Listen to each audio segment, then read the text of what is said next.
Okay, Rumble. Oh, Rumble is so annoying. Oh, well, I guess you'll just have to find us later on Rumble. Yeah. Okay, there we go. Alrighty then. Doobie-doobie-doo.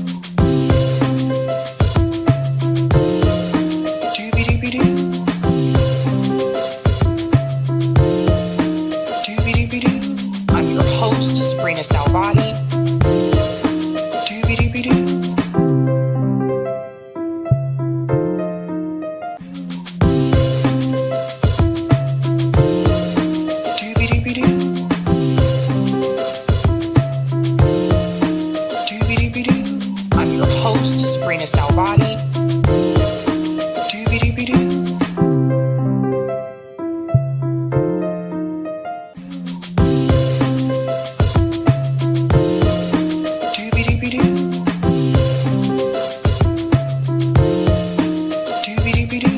I'm your host, sabrinasalvati. All right. Happy Thursday, guys. Welcome to Sabby Sabs podcast. I'm your host, Sabrina Salvati. If you are new, I want to let you know that Sabby Sabs podcast is a part of Revolutionary Blackout Network. You can catch me there on Thursdays and Fridays, and you can catch me here on Tuesday, Thursday, Friday, and Sunday. Shout out to everyone watching on YouTube, Rockfin, Twitter, and Rumble, and welcome back. I hope everyone had a great 4th of July, or as much as you could. I finally got an opportunity to see fireworks. That was actually yesterday. For those who were not aware, it's rained here almost every day. So 4th of July fireworks were canceled. The first location we were going to go to, which was the day before the 4th because of the rain. And then on the 4th, they were canceled again because of the rain. So yeah, it was nice to be able to go see some sort of like fireworks last night. But welcome back, guys. We have great stories to talk about tonight. I'm going to go ahead and get started in the chat. If you haven't had a chance to do so, go ahead and answer that poll. We're going to reveal that later on. Shout out to Miguel, says peace. What's going on, Joe? Says Anna is 100% pro-war. She is a neo-libs. Shout out to Soul, says sup to Miguel. Greetings, Samuel, says TF. I agree with Anna. Interesting. I looked at the poll before I went live. I'll be curious to see if anything changes.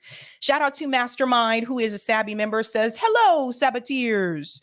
Greetings, Dr. Nick, says, hi, everybody. Shout out to, sorry, it's Miguel again. Shout out to Hannah, says, hey. Greetings, Lorez, says, suppers, Sabrina, Eric, and Sabby fam. Help Sab by watching the ads and hitting the like. Anna is right. But Do Dissidents had great takes, including Anna and Jink helping create that very cult left LOL. Oh, I'm going to get into it tonight. I'm going to get into it tonight. Shout out to Ilhanner, says hello to Miguel. What's going on? Dana says, good evening, peeps. Shout out to Robin, says, ready for my Thursday night dose of Sabby Sabs. Let's do this. Greetings, gamers, says, happy Thursday, all. What's going on? Rick says, hey, y'all.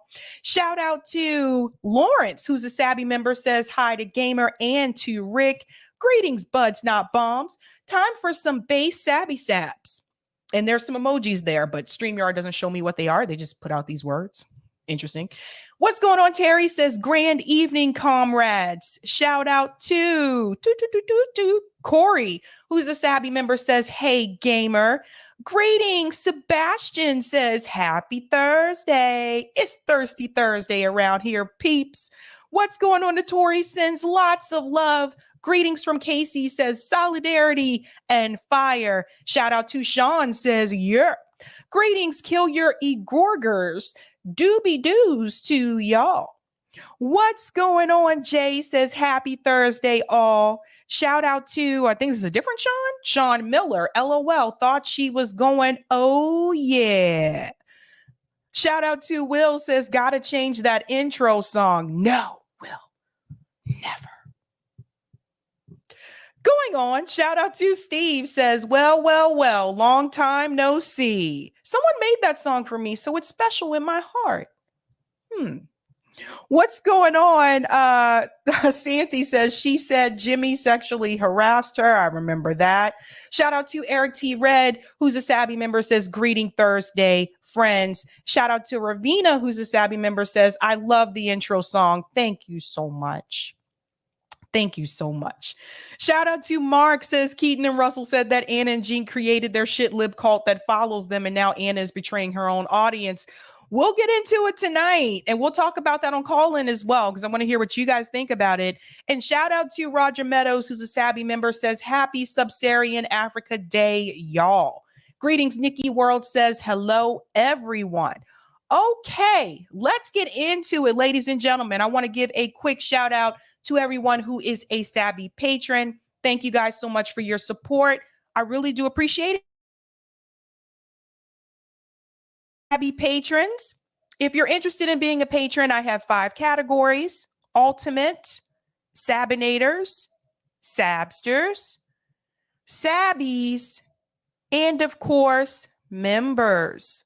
All of their names are listed here. You can also see their names scrolling across the bottom of the screen there on the ticker. Thank you guys so much. Alrighty then, let's get started, shall we? What are we discussing tonight? Let's go ahead and show that beautiful thumbnail for you guys. So much to talk about. You know, Joe Biden is not having a good week, despite this was a holiday week. He's the topic in many of these conversations tonight. Tonight, we are discussing RFK Jr. grills Joe Biden. Woohoo! What is he upset about? What did Joe Biden do to make RFK Jr. give a clap back? Actually, that's what I should have called it. I should have said like a clap back or something. We're also going to discuss Professor Richard Wolff goes off. Yes, we're going to get into this discussion that Professor Richard Wolff had with George Galloway about this so-called economy that Biden has been bragging about. We're also going to discuss, of course, I'm sure you've heard, Anna Kasparian leaves the left. What's that all about? Take that poll question. It's pinned to the top of the chat. Do we have an issue on the left with a sense of cult mentality? But also, should we take Anna seriously? We're going to get into that. And I'm also going to discuss, last but not least, Matt Taibbi is vindicated. And you can see there's Joe Biden there with his face in the background, kind of yelling, but it doesn't matter. I think Matt won this argument. So, without further ado, let's get into our first story. You know, a while back, there was a project called the Twitter Files. And in that project, it was revealed that not only did agencies like the FBI and the CIA intervene with a company like Twitter and encourage or push or actually explicitly tell them to censor, suppress certain accounts and certain material, but also that the Biden administration was also involved in censorship as well. Now, it has come out that a federal judge has actually made this decision that the White House, meaning the Biden administration, cannot encourage or tap into social media platforms and tell them to censor or suppress or get involved at all. Let's get into this first clip. People are losing their mind about this, as you can imagine. Let's get into it. Just this afternoon, a federal judge barred parts of the administration from contacting social media platforms about online content. Now, the ruling came in response to a lawsuit brought by Republican-led states alleging that the White House went too far in its efforts to curb content that challenged vaccines or threatened elections. The judge said certain departments should not reach out to companies like Twitter, Facebook, or Instagram for, quote, the purpose of urging, encouraging, pressuring, or inducing any manner the removal, the deletion, the suppression, or the reduction of content containing protected free speech. Let's pause right here for just a second. Meeting with social media companies for the purpose of urging, encouraging, pressuring, or inducing in any manner the removal, deletion, suppression, or reduction of content containing protected free speech. Again, Let's go back to the Twitter files. The information that was revealed is that the Biden administration was complicit in this. The Democratic Party was complicit in this. We're going to show a couple of clips from that, from Matt as well. But this is huge. This is really huge. And this should not even be a Republican or Democrat issue. These administrations should not have their hands on social media platforms, whether it's Twitter, whether it's Facebook, etc. They should not be able to tap into that and tell these private companies what they should and could not do in reference to censorship. That's a dangerous thing to do. But a lot of liberals are really angry about this, and you're going to hear some of them vent. They think this is a bad idea. God forbid people actually be able to practice free speech in this country. And that's another issue that I'm going to get into that a lot of mainstream media commentators are not discussing. The ruling singles out several government agencies, including the Department of Justice, of State, the CDC, as well as HHS. NBC's Mike Memoli is by the White House right now on this holiday. So, Mike, the music's behind you with the president's barbecue. He has made combating disinformation a big part of his agenda. How much of a blow is this judge's orders to those efforts? Well, at the heart of this case, Tom, is what happens when constitutionally protected rights like the right to free speech come into conflict with public health and safety. And in this case, based on... So you see where they're going with this, right? By the way, most outlets, most liberal outlets that I watch use the same reasoning, by the way. You see what they're doing?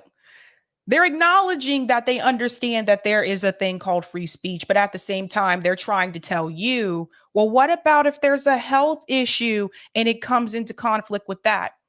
Let's remember there were multiple issues that were reported through the Twitter files, not just the pandemic. There was also the Hunter Biden laptop story.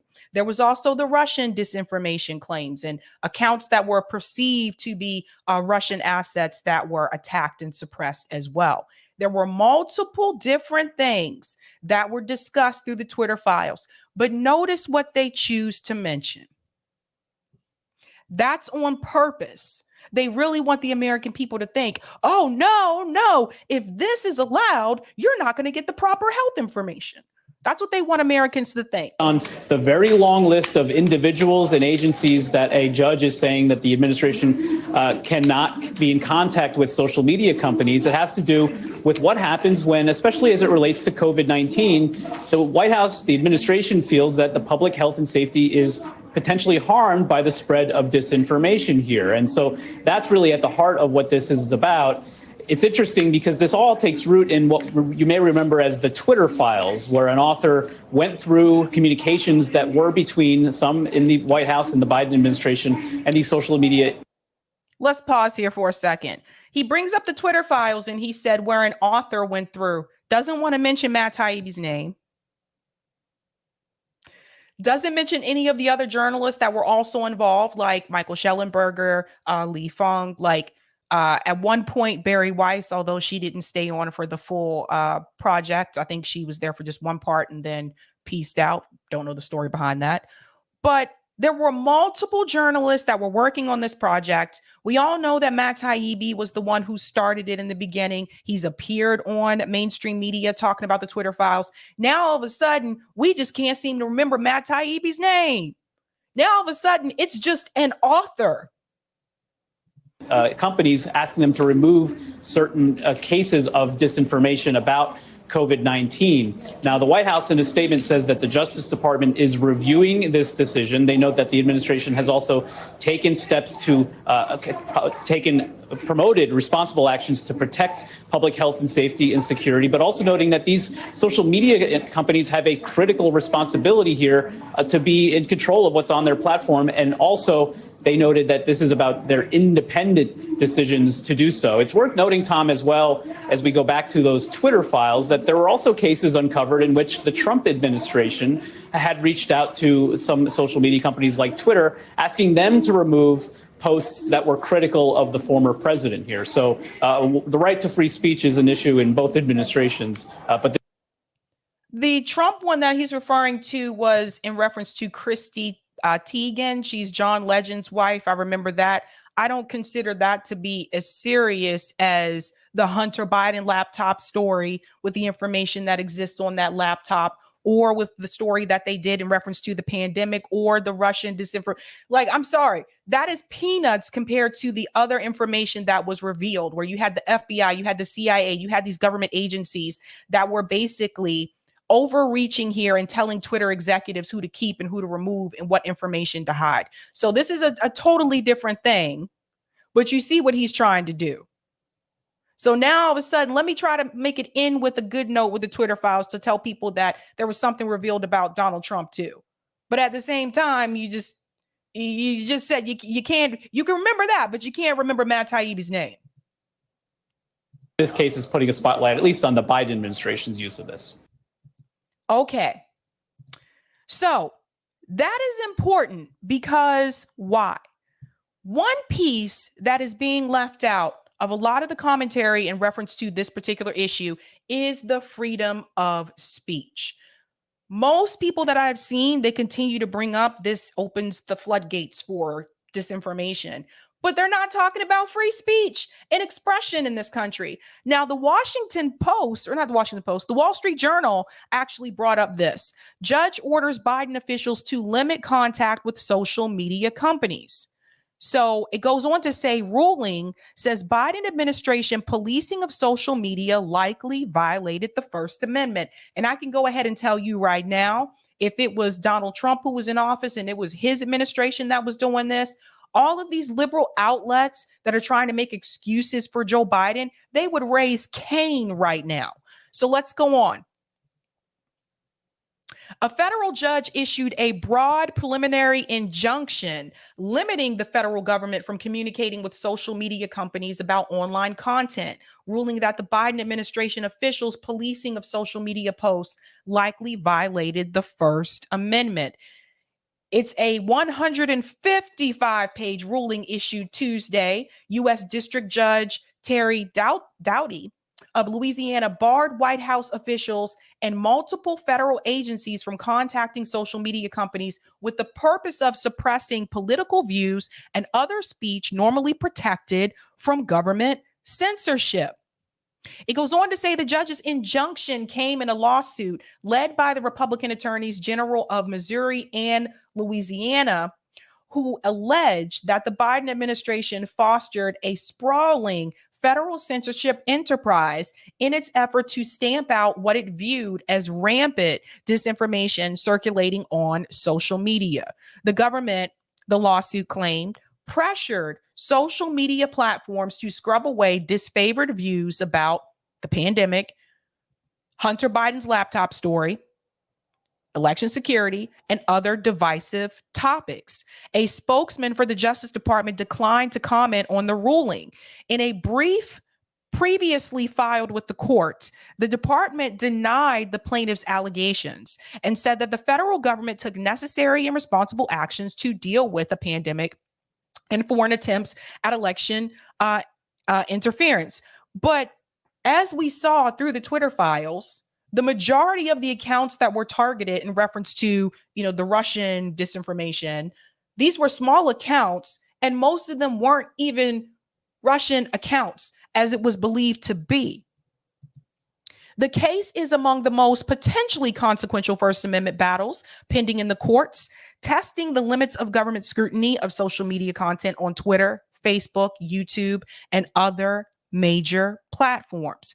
Never before has a federal judge set such sweeping limits on how the federal government may communicate with online platforms, according to lawyers involved in the case. Some legal scholars have been skeptical that the government can be held responsible for content moderation decisions ultimately made by private companies, or that courts could intervene without chilling legitimate government speech and controversial matters of interest.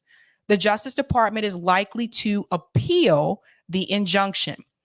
So this actually was declared on Independence Day, actually. So while Joe Biden and the peeps were partying it up, munching on some ribs, potato salad, probably store-bought. Just kidding. I have big, I'm very picky when it comes to potato salad. That's the one thing my mom was 100% correct about when it comes to food is potato salad. You really cannot eat everyone's potato salad. I learned that the hard way throughout the years. But that being said, this happened on July 4th. Now, how does this vindicate Matt Taibbi? Well, if we remember, when Matt Taibbi first released the Twitter files, one of the things that he was accused of was basically only releasing information that was basically made the Democratic Party look bad. They are doing in reference to this, but that actually was not true. As you just heard on the previous clip, they said that there was information that was released about Trump too in reference to that post with Chrissy Teigen. But I want to go back to a clip with Matt when he came on the show where I talked about this exact issue.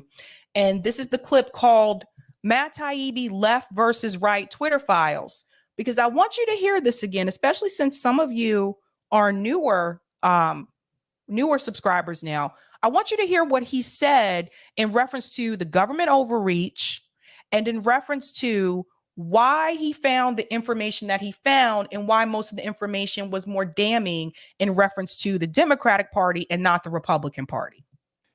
Again, it doesn't matter what the party is in power. The fact that you can have would-be competitors all joining in and engaging in basically a group censorship effort and doing narrative targeting against certain kinds of stories that might be true. And just a quick pointer, like I got the shot. I'm not like an anti-vax person. I don't. One of the reasons I wasn't interested in the vaccine story from the beginning is because I just don't know a whole lot about it. I don't get spun up about it. But the fact that they are actively suppressing true stories about, for instance, somebody who dies after they get the shot.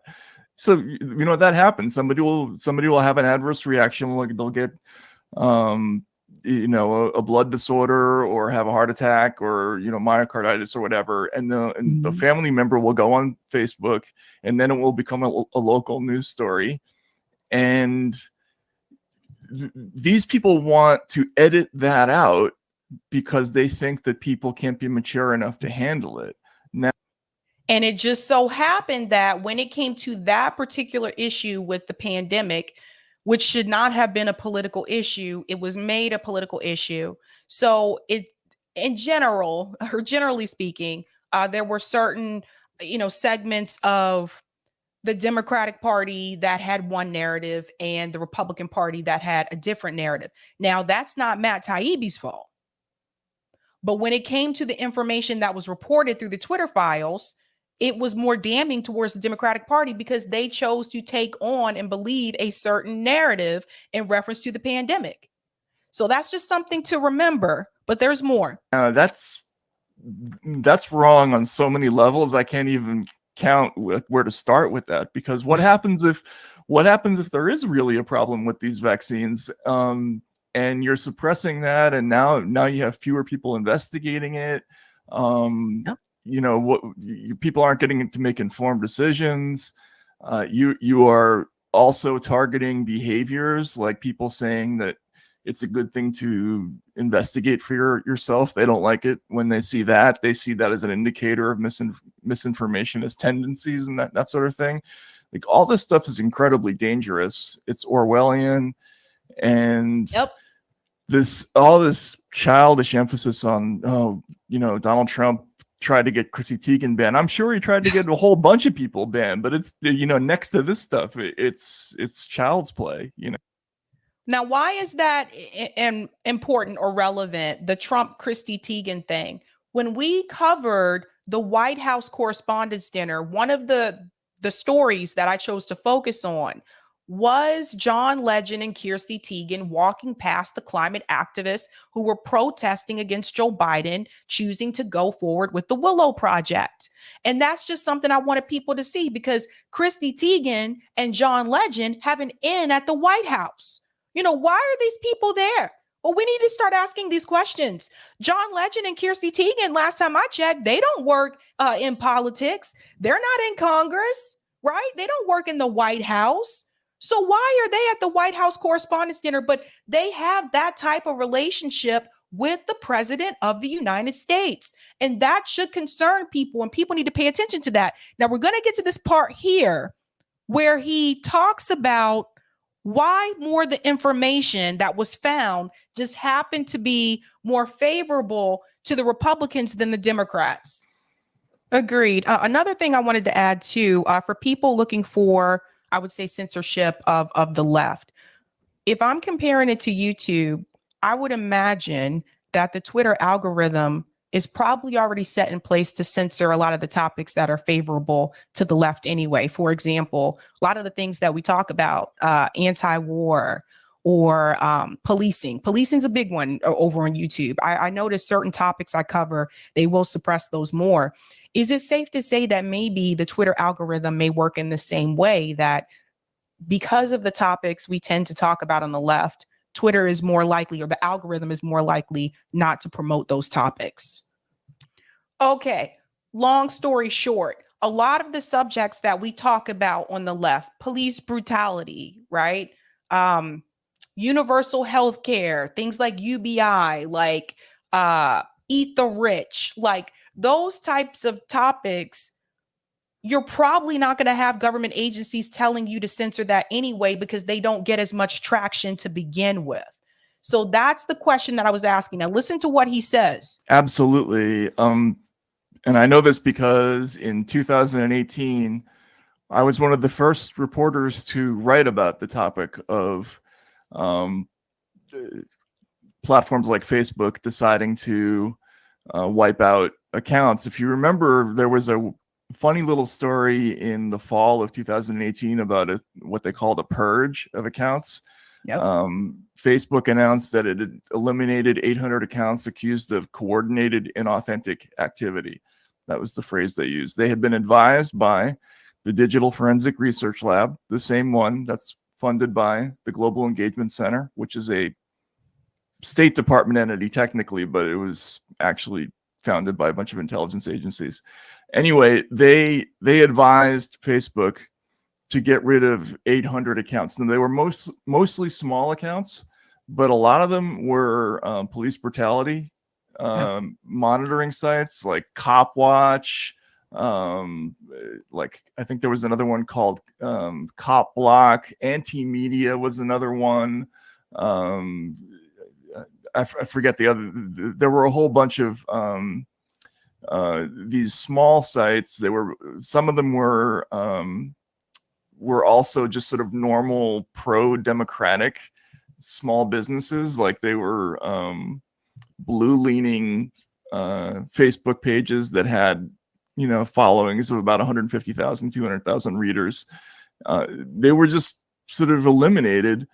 But you're absolutely right. A lot of those topics were kind of traditional lefty topics more than anything else. They were sort of protest, fracking, environmental issues, police brutality, and they see that as an indicator of inauthentic activity. Why? There's a very interesting rational explanation for that, because channels like RT naturally gravitate towards any subjects that make America look bad. So do you get the point? So this is something that I wanted people to see. For those of you who didn't see that interview, to hear that piece again. So part of the reason why Matt Taibbi got the attacks that he did from the liberal journalists, pundits all over Twitter, and of course Mehdi Hasan through the Mehdi Hasan interview, is because the majority of the information that came out was damning to the Democratic Party, not the Republican Party. But he just explained to you why it was that way. So I think that's important to note. And then we cannot forget this interview that Matt Taibbi had with Mehdi Hasan. They were already against him because of the reason that I just told you, because most of the information that came out was not damning the right. It was damning the left, or not the left. It was damning the Democratic Party. And so he had to deal with issues like this. So to virtually every other social media platform, this is essentially an organized system of quasi-state censorship. And it's alarming. It's a lot more than what we thought was going to be there. And again, people are just looking at what we found. We don't have to make claims about it. They're upset about it because of what they're reading. Well, not everyone's upset, and you do make claims, so let's talk about that today. And Matt, we're going to disagree a lot today. You've already started with disagreement, so let's start with some agreement. Should the FBI be wasting so much time and taxpayers' money flagging so many tweets to Twitter? In my view, no. Does the FBI have far too cozy a relationship with social media companies? Yes, I agree. But do your files provide evidence of government censorship? I don't think so. Let's pause here for just a second. Notice that he only mentioned the FBI. Notice he didn't mention the Biden administration. You know, this is something that's pretty damning to go back and watch again now that that federal judge has made that ruling. Now I can go back and look at this again and I'm like, wait a minute, he only mentioned the FBI. He didn't mention the Biden administration. Why is that, right? I'm pretty sure he was prepped not to mention the Biden administration. Let's just take the very first example you cited in the very first thread, which went mad viral. You wrote, by 2020, requests from connected actors to delete tweets were routine. One executive would write to another, more to review from the Biden team. The reply would come back, handled. Now, that sounds bad, but aside from the fact that the Biden team was not the government at the time, it turns out that at least 3, maybe 4 of those 5 tweet URLs that you linked to, that they just because the Biden administration, just because Biden was not in office at that time, doesn't mean his team, which is his campaign team, and other Democrat politicians like Adam Schiff, who was also basically called out in the Twitter files, doesn't mean that they weren't actively already working with executives at Twitter. So this is something where Mehdi Hassan, you know, we went through all this before, but I would have pushed back on that. Link back to non-consensual nude images of Hunter Biden. Why was it wrong, Matt, for the Biden campaign, not the government at the time, to ask Twitter to enforce its own terms of service against people basically posting revenge porn? Do you understand why people question your credibility on this whole project when you omit such crucial context right from the get-go? There were other things that were on that laptop. Number one, why is it problematic? Because that is Joe Biden's son, and Joe Biden was running for president. Duh. The other thing is, notice how Mehdi twists the question to make it seem like it was just about these nude pictures that were on the laptop, and he doesn't mention other things that have been revealed on that laptop. So this is what they try to do. Like, the way that they frame the question is so incredibly important. And sometimes when you're on there as the interviewee, sometimes you may not catch that like right away. They kind of just throw things at you sometimes and that type of thing. But the thing is that he said that Matt Taibbi's files did not actually prove that those things were happening, and that actually was incorrect. We went through the Twitter files on this show bit by bit by bit, almost every time there was a release. And notice there was always screenshots of the emails stating the information that Matt had put in the Twitter files. So when Mehdi Hassan makes this statement that he actually didn't prove any of this through the Twitter files, that is 100% false. And now we can say that Matt Taibbi has been redeemed, because now you have a federal judge who has also agreed in some way, shape, or form that there was mishandling here from the Biden administration in reference to Twitter and telling them what to do. But what's really interesting to me is the way that people talked about this on other networks, particularly MSNBC. Shout out to Case Study QB for this clip. You have to hear this. The Department of Justice is now appealing a judge's 4th of July ruling that limits the administration's communications with social media companies. I find this insane. This case came from Missouri and Louisiana, 2 red states. What do you make of this filing? Because I find it very strange. Why would she find it very strange? Why is it considered to be insane, given the information that was released during the Twitter files? Now, either she didn't do her homework, which I doubt. I'm pretty sure she knows exactly what that was about. But this is another way for MSNBC to defend Joe Biden. This is what they do. This is their job, to defend the Democratic Party at all costs. So you see what's happening here? It's insane. Listen to the vocabulary. Why is it happening? It's insane.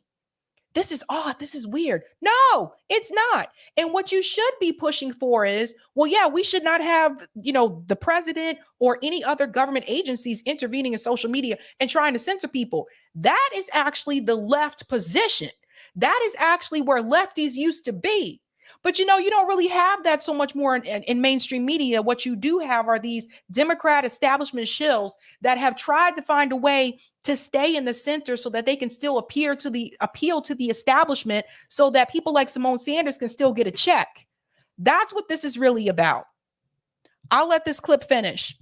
Yeah, let me just say, this filing reads less like it was authored by a serious federal judge and more like it was authored by a group of aggrieved Republican politicians. Simone, this action was not even brought by the social media companies that are allegedly the victims of this federal government overreach. It was brought by two Republican secretaries of state. And when you read the ultimate judgment at the end, the judge says that HHS and DHS and the Surgeon General and DOJ and FBI and the CDC and the Census Bureau, and all of these agencies are not permitted to talk to social media companies to say something as basic as, hey, folks, we see some dangerous propaganda and disinformation on your platform. Can you please check and see if it violates your own policies and procedures?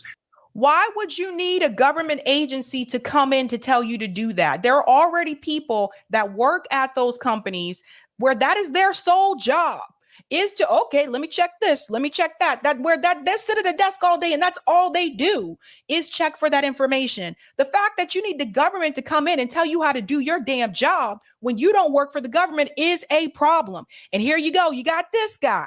He's trying to sit up here and tell the American people, this is very scary. You should want the government to do this. What the hell is happening here?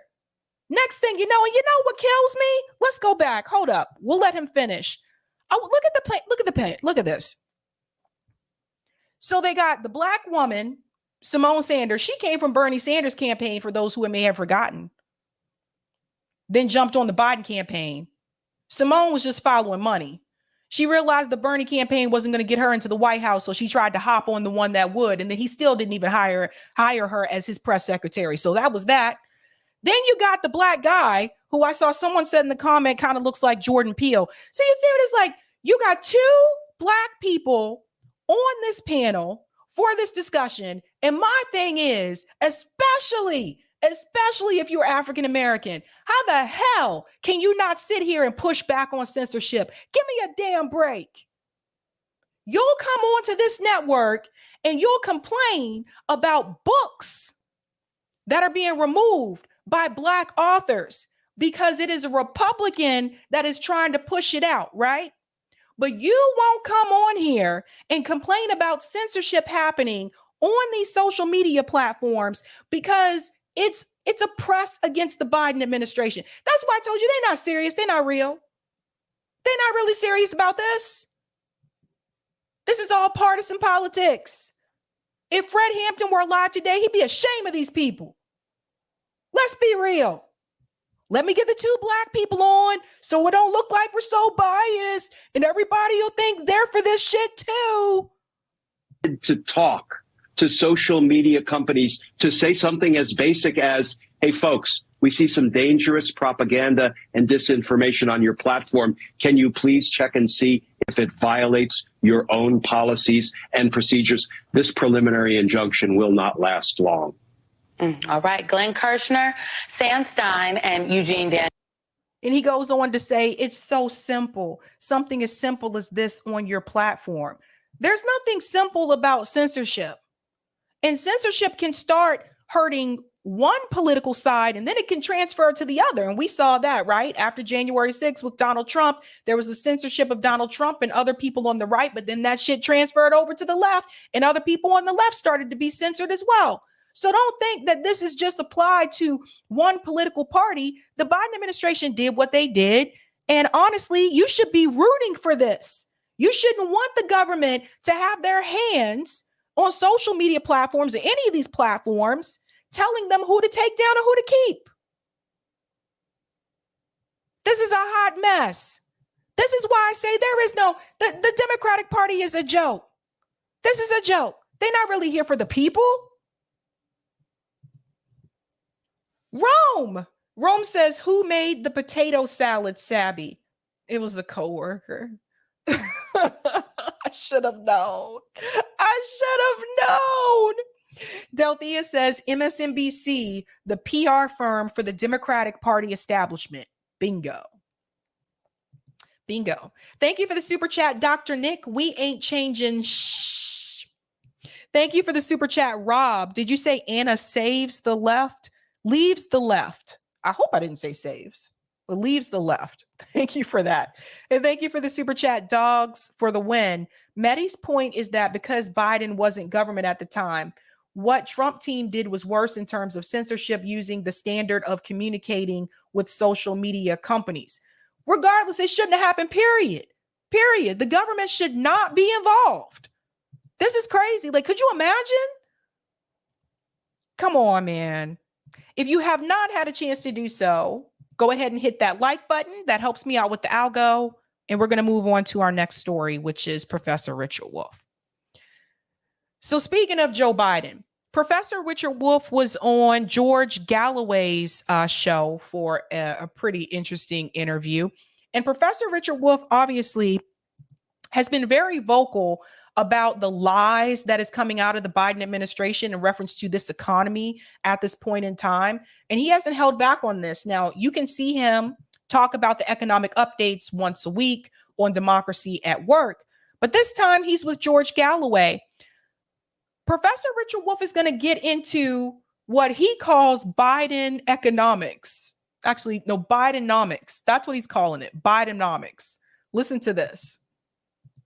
This evening. Tell us about this Bidenomics. Well, mostly Bidenomics is pretty much the standard kind of mishmash of half-baked ideas designed to keep the base of the political party, the Democratic Party, reasonably happy, sound good to as many other people as possible, carefully avoid honestly dealing with any problem at all, lest it be understood as recognizing that that problem exists. And that's what you have. You sent Mr. Blanken to China a few days ago. He tried to do something that was a little less aggressive than has been the norm.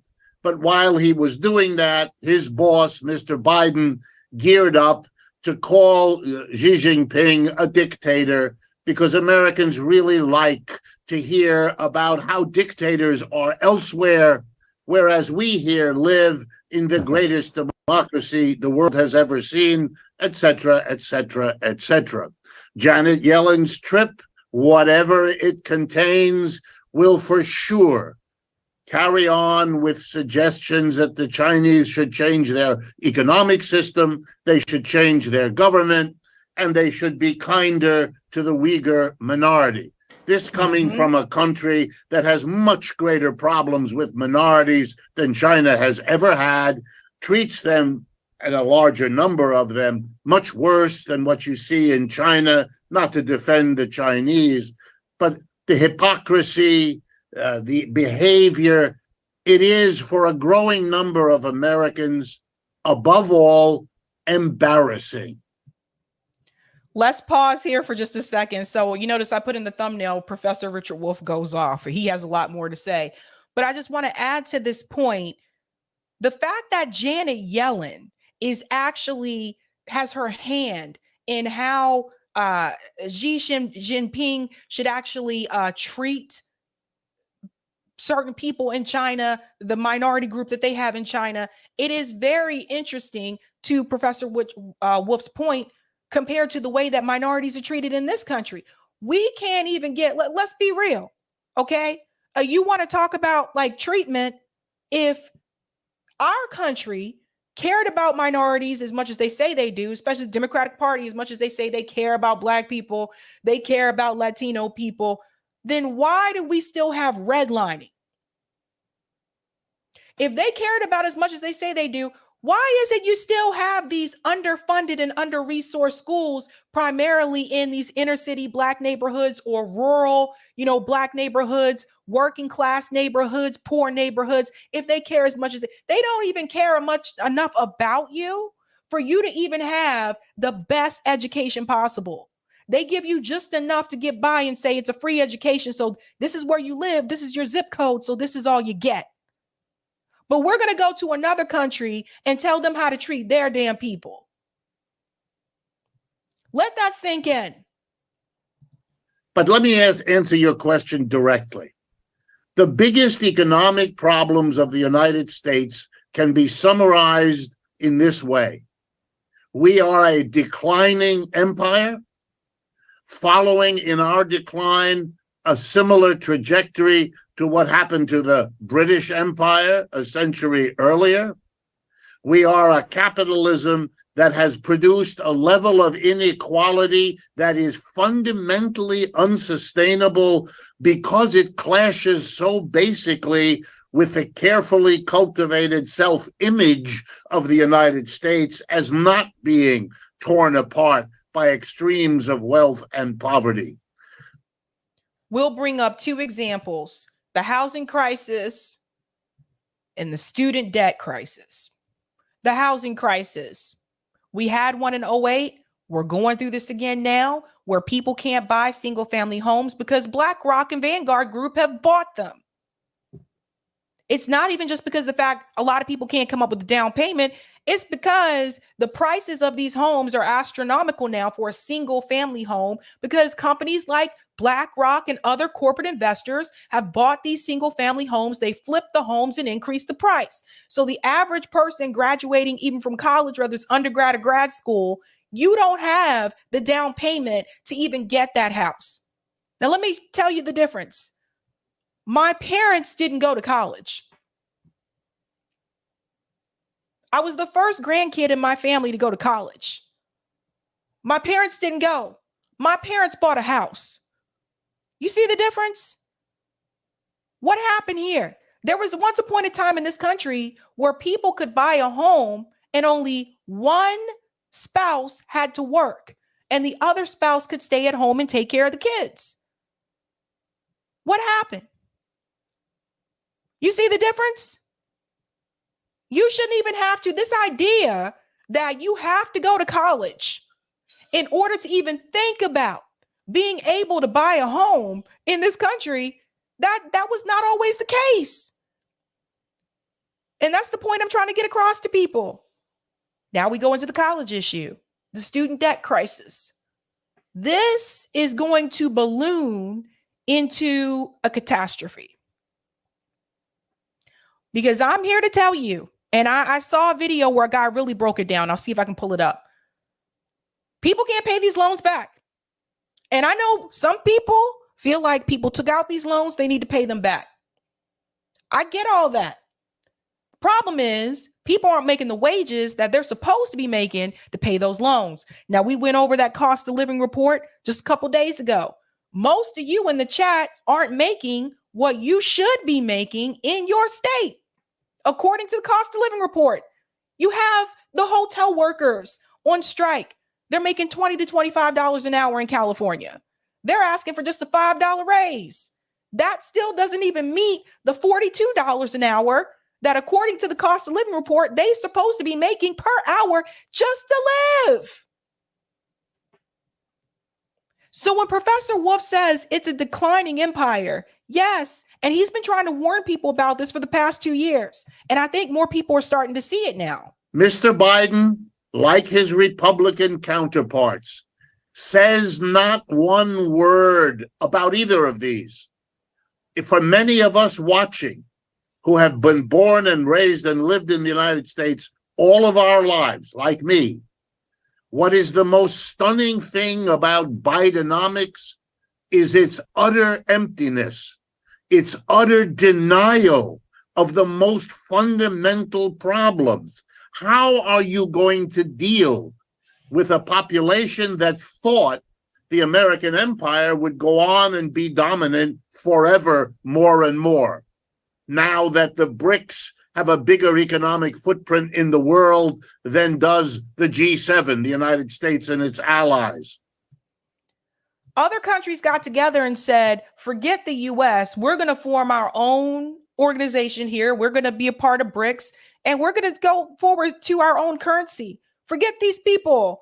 They literally said, look, forget the US dollar, man. How about we do our own thing over here? And honestly, at this point in time, you can't really blame them when the United States government has had their hand in their countries for decades. When the United States government has contributed to regime changes in some of these countries, you really can't be mad at them. And now we're the ones who are in danger of falling. We have been on top for a long time, and I think that run is over. Now that the Chinese have demonstrated that they can do the technical wonders that the United States once pretended were uniquely its own creation, and on and on and on. There is a disconnect between not just the government and the mass of people, but the media, but the academic establishment. There is a gulf opening up in this country, which probably will have more to do with what happens in the future than anything else. We are making colossal mistakes. Ukraine is only the most recent misunderstanding of what the relation of forces really is. Remember, our president told us that the ruble would become rubble in a matter of weeks. Didn't happen. That the Russian economy would disintegrate in a matter of weeks. Didn't happen. That the Ukrainians would be victorious. Didn't happen. I could keep going, but the point should be clear. Actually, when we talk about the Russian economy in reference to the sanctions, Germany seems like they're hurting worse than Russia is right now. I told you Germany declared that they are officially in a recession, according to the technical definition of a recession. I mean, it's just, this is a hot mess. Call it all out. We are not a society that is able anymore to make reasonable decisions because it is so busy denying the fundamental crisis it faces. You say you could go on and on. I wish you would go on and on. I'd rather give the whole show now over to you. But let me take you back to Reaganomics. I'm so old, I remember when that was a thing. And a good friend of mine, Nico House, said the difference between Reaganomics and Bidenomics is that in Reaganomics, the wealth was supposed to trickle down. In Bidenomics, the wealth just effing disappears. That's right. And shout out to Nico House. George gave a shout out to Nico House. That's true. All this money just goes, where does this money go? Billions of dollars going to Ukraine. We have a defense budget that's over $800 billion. All this money going out of the door, writing all these damn checks. And then you can't get enough money. You can't make a living wage to pay your damn rent.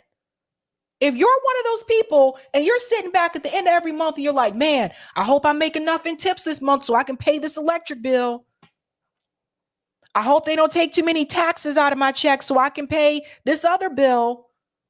The thing is, there's a lot of Americans that are in that position. A lot of people. So yes, there is frustration when I see billions of dollars go out the door to another country, and I'm seeing Zelensky on every damn talk show and news segment. This guy has become somewhat of a sort of celebrity. You don't look like you're fighting to me. I don't see this guy's clothes ever dirty. I don't really see him in no damn uniform. I see him on the cover of magazines. I see him in a chair getting another interview from CNN. That's what I see happening. So where's all this money going? We need to start asking that question. Is that a fair characterization? Well, yes, I would amend it slightly. Reaganomics was an argument about a trickle down that never happened. And Mr. Biden is a president who rails against Reaganomics, but does absolutely nothing to deal with the fact that not only did the wealth not trickle down, but it is crystal clear that in a magical denial of gravity, it trickled up. The American people at this point in time, when we talk about humanitarian issues, right, or we talk about a humanitarian crisis, the fact that the homeless rate continues to increase, we still have to deal with the inflation. You have the number of people that have been evicted since Joe Biden has been in office, and our government is sending billions of dollars out the door. We should demand that this is a humanitarian crisis in this country for once. And I mean that. We should demand it. And for people who are running, like people like RFK Jr., people like Marianne, people like Dr. West, if I was them, I would make that part of my message. We have a humanitarian crisis in this country right now, and we need to demand that we get those dollars and cents brought to us right here at home first. Always first. You always take care of home base first. That's what people should do. If you're running for office, you really need to make that part of your message.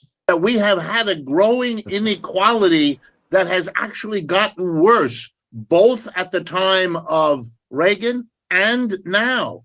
We have had 50 years of uninterrupted redistribution of wealth upward.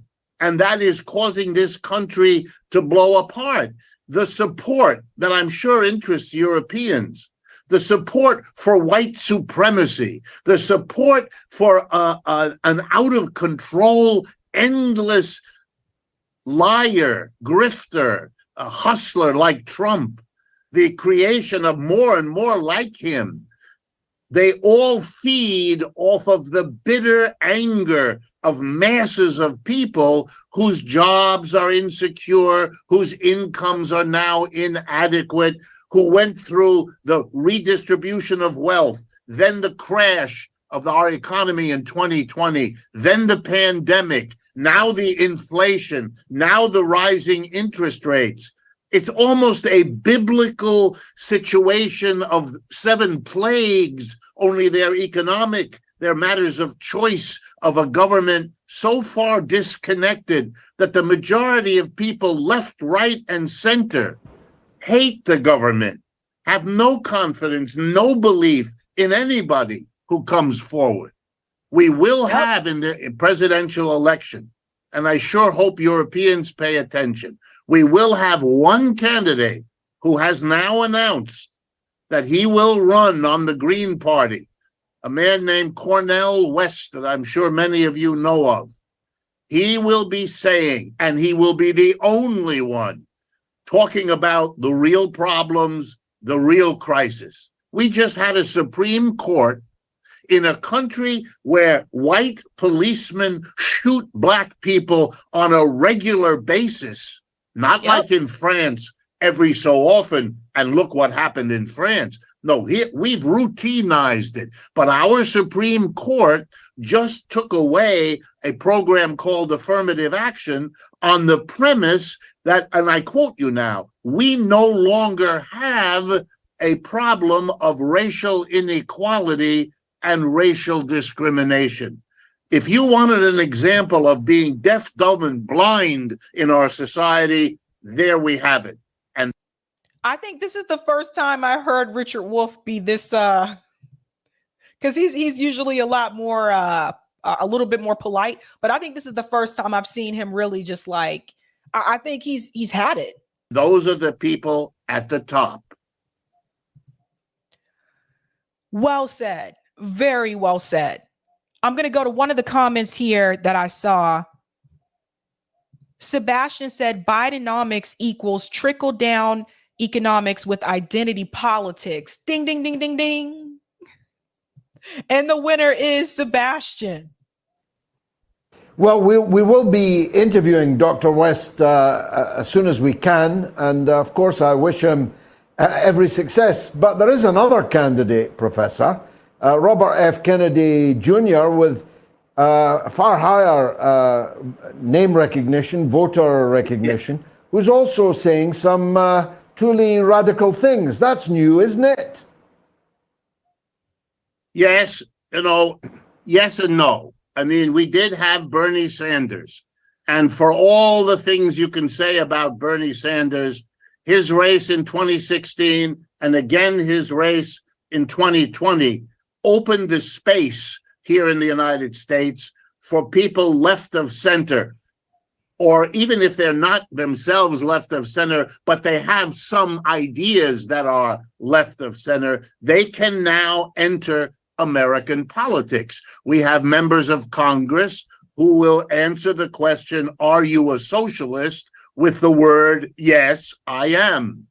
We didn't have that for most of the previous half century. So, but that ain't enough anymore, Professor Wolff. I got to say this one, that's not enough anymore because they've all sold out. Like the squad members are sold out and they've even turned on the railroad workers. So I don't know if I want to mention them.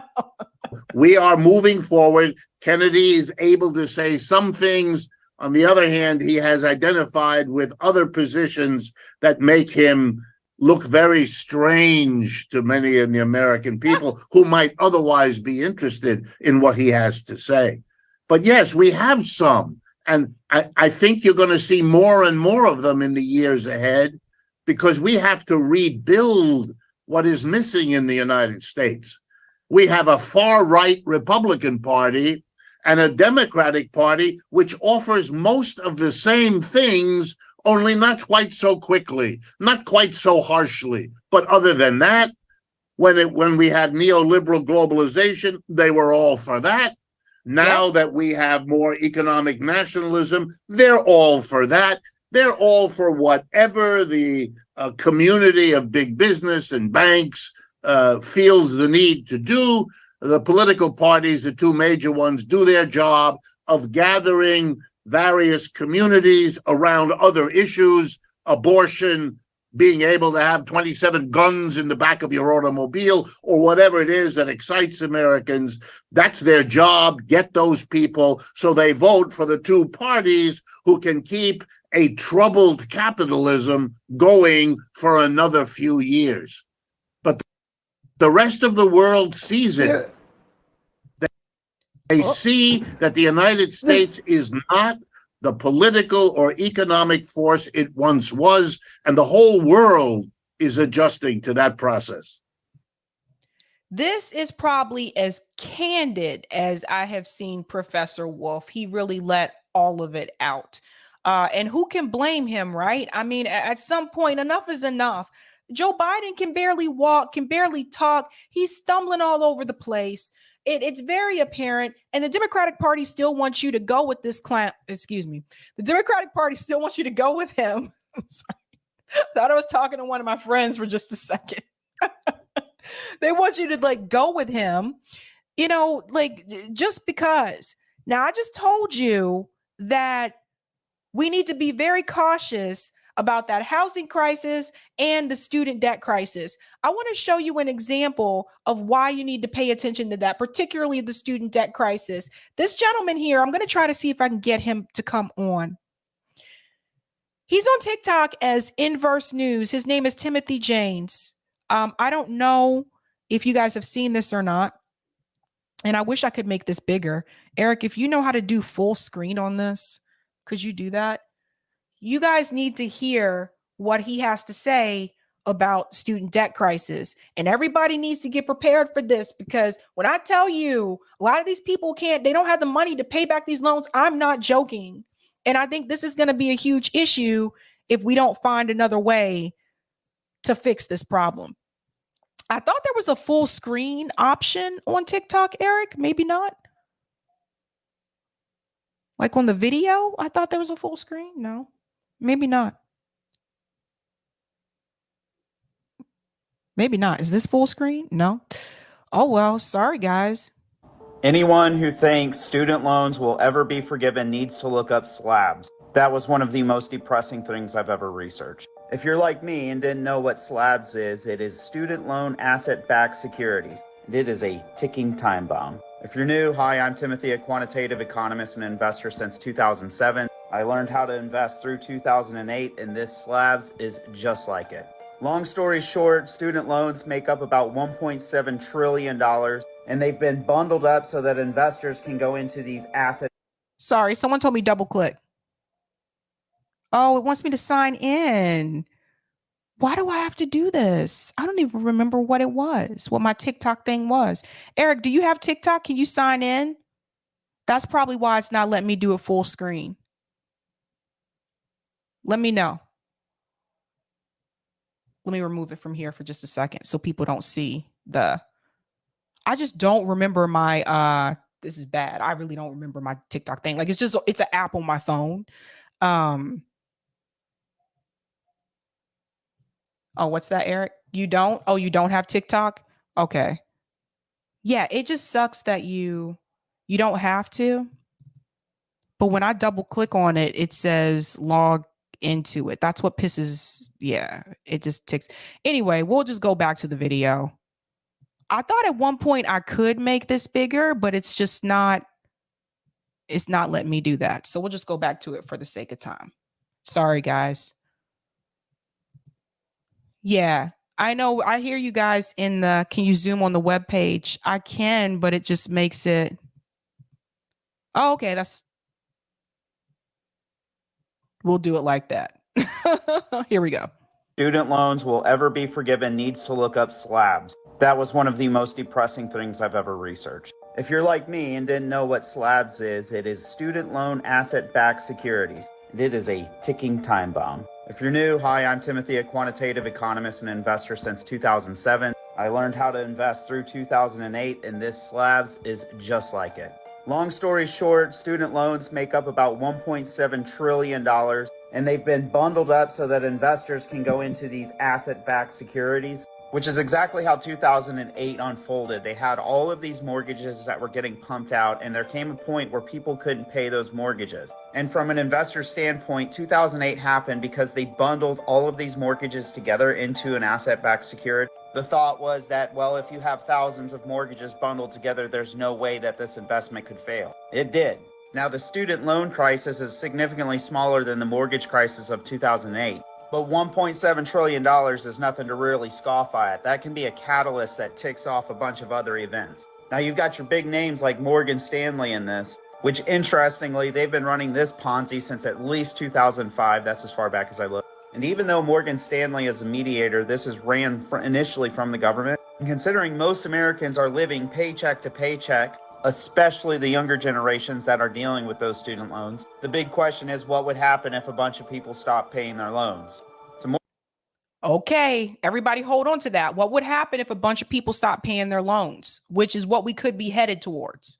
Morgan Stanley, nothing. The government would probably print some money and hand it over to them, even though they're collecting interest. To the average American with that student debt, the first thing is their credit rating would plummet. Getting out loans for other things like homes or vehicles would likely be near impossible. And this slabs may be the catalyst that sparks the 80% drop that I'm calling in the stock market. All major market crashes have some form of catalyst to set off a domino effect, as I mentioned before. This type of model, from an investor's standpoint, is a dream. And the model is clearly unsustainable. Here's an example where someone took out $180,000. They did not make more than the interest payments, and now they're at $206,000. Because people are struggling, the interest will continue to compound, and it will get to a point where they are not paid off. So a slabs crisis is not if, it's more so when. And if you are... I'll try to see if I can get him to come on, because I'm pretty sure there's so much more to explain to that. Instead of like a short TikTok video, he could probably go into a lot more detail. But I wanted to show you that because I think people need to really, really be aware. And this is part of the problem, is that you do have people that, they took out a certain amount of the student loan debt, and technically, if wages adjusted for inflation, they would have a salary that would permit them to be able to pay off that interest as well as the loan itself. Unfortunately, that has not happened in this country. So this is part of the problem. So now instead of owing like 100,000, now you owe like 160,000 or something like that. So you owe even more, and you couldn't afford to pay off what you owed in the first damn place. So it's a mess. So get ready for that. I'm gonna go to some of the comments here in the chat. Thank you for the super chat, Delthea. You can't care for Black folk and the banks. You can't do it. And Biden loves him some banks. And thank you for this as well. I don't feel people need to pay back loans that were sold to them with lies and subterfuge and promises yet to be filled. Yeah, I hear you. Old man says, today's empire is tomorrow's ashes. Joe says, we are all witness to a multipolar new world order. Shout out to Trailer Park Pundit. That's Chandra from Beauty and the Boomer. Max says, the predator class loves recessions. They get doorbuster deals. There you go. So get ready for this, guys. I told you, they said like the student loans going back into repayment. I said, oh, they're going to be in for a shock because people don't have the money to pay back these loans.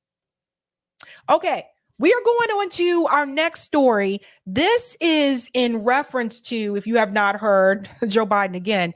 RFK Jr. had some things to say to Joe Biden in reference to Joe Biden's nomination for a Trump appointee. His name is Elliott Abrams, who is very problematic, especially in reference to foreign policy. But again, this just goes to show you how Joe Biden is not that different as people tried to make him seem in reference to when you compare him to Donald Trump. Now, this is coming from Common Dreams, and that's Elliott Abrams. Totally indefensible. Biden nominates death squad backer Elliott Abrams to diplomacy panel.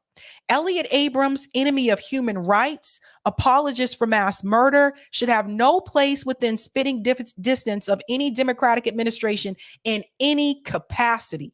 This is by Jake Johnson. This came out on July 4th.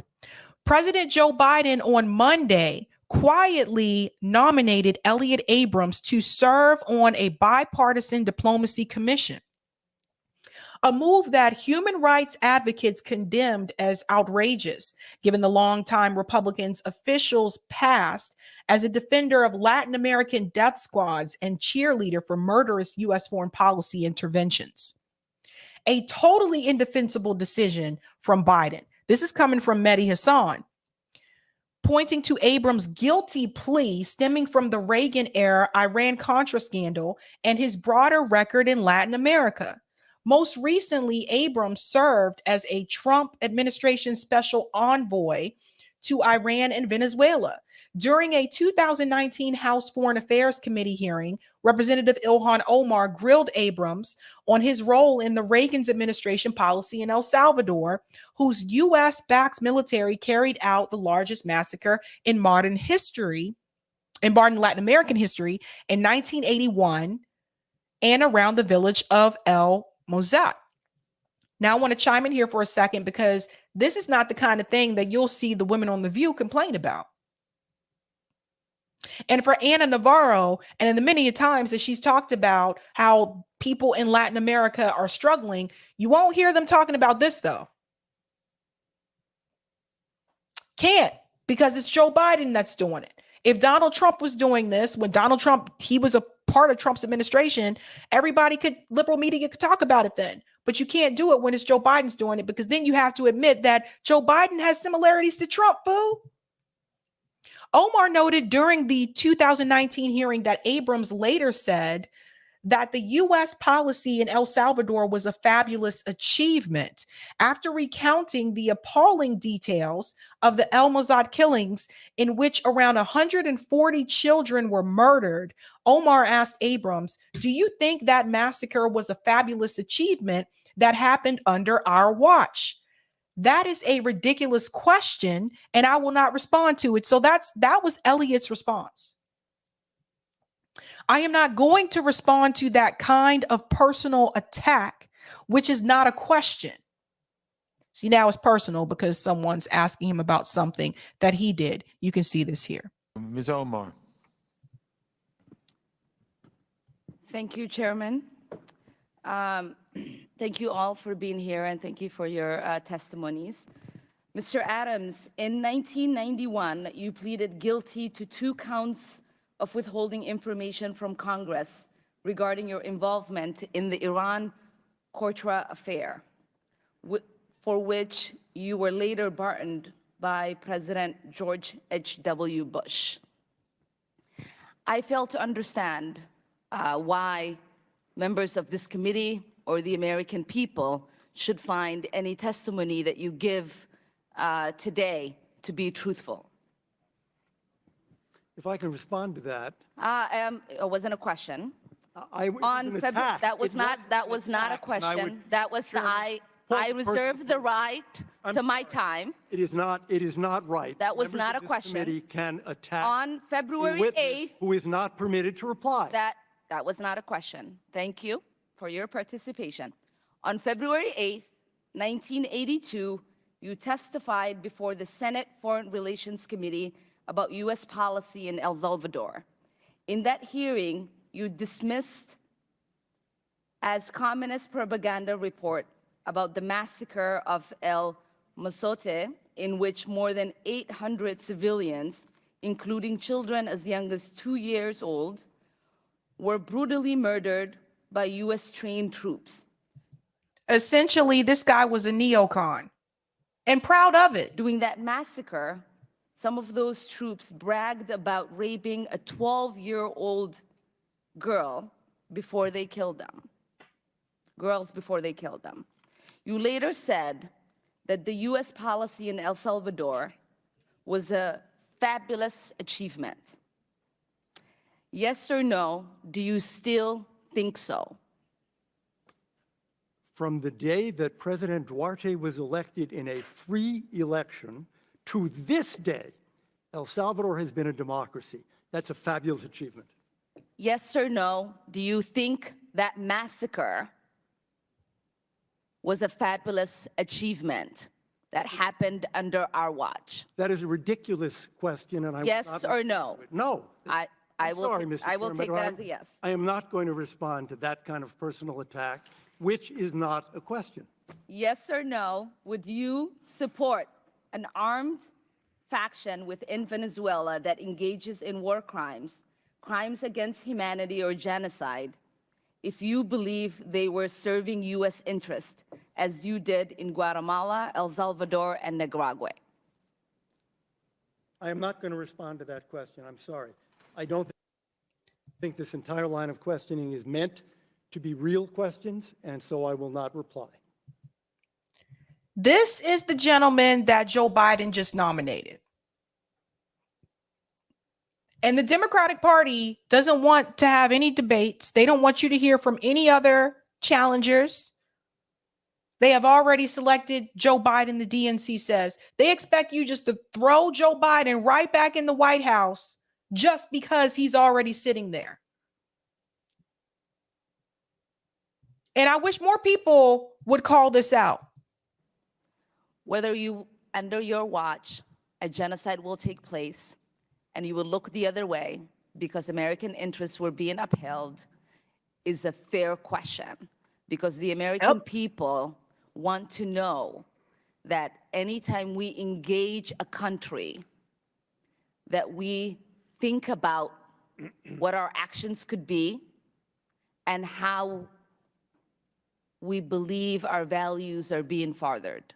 That is my question. Will you make sure that human rights are not violated and that we uphold international and human rights?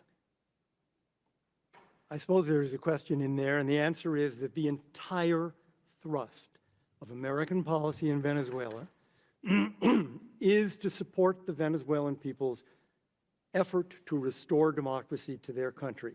That's our policy.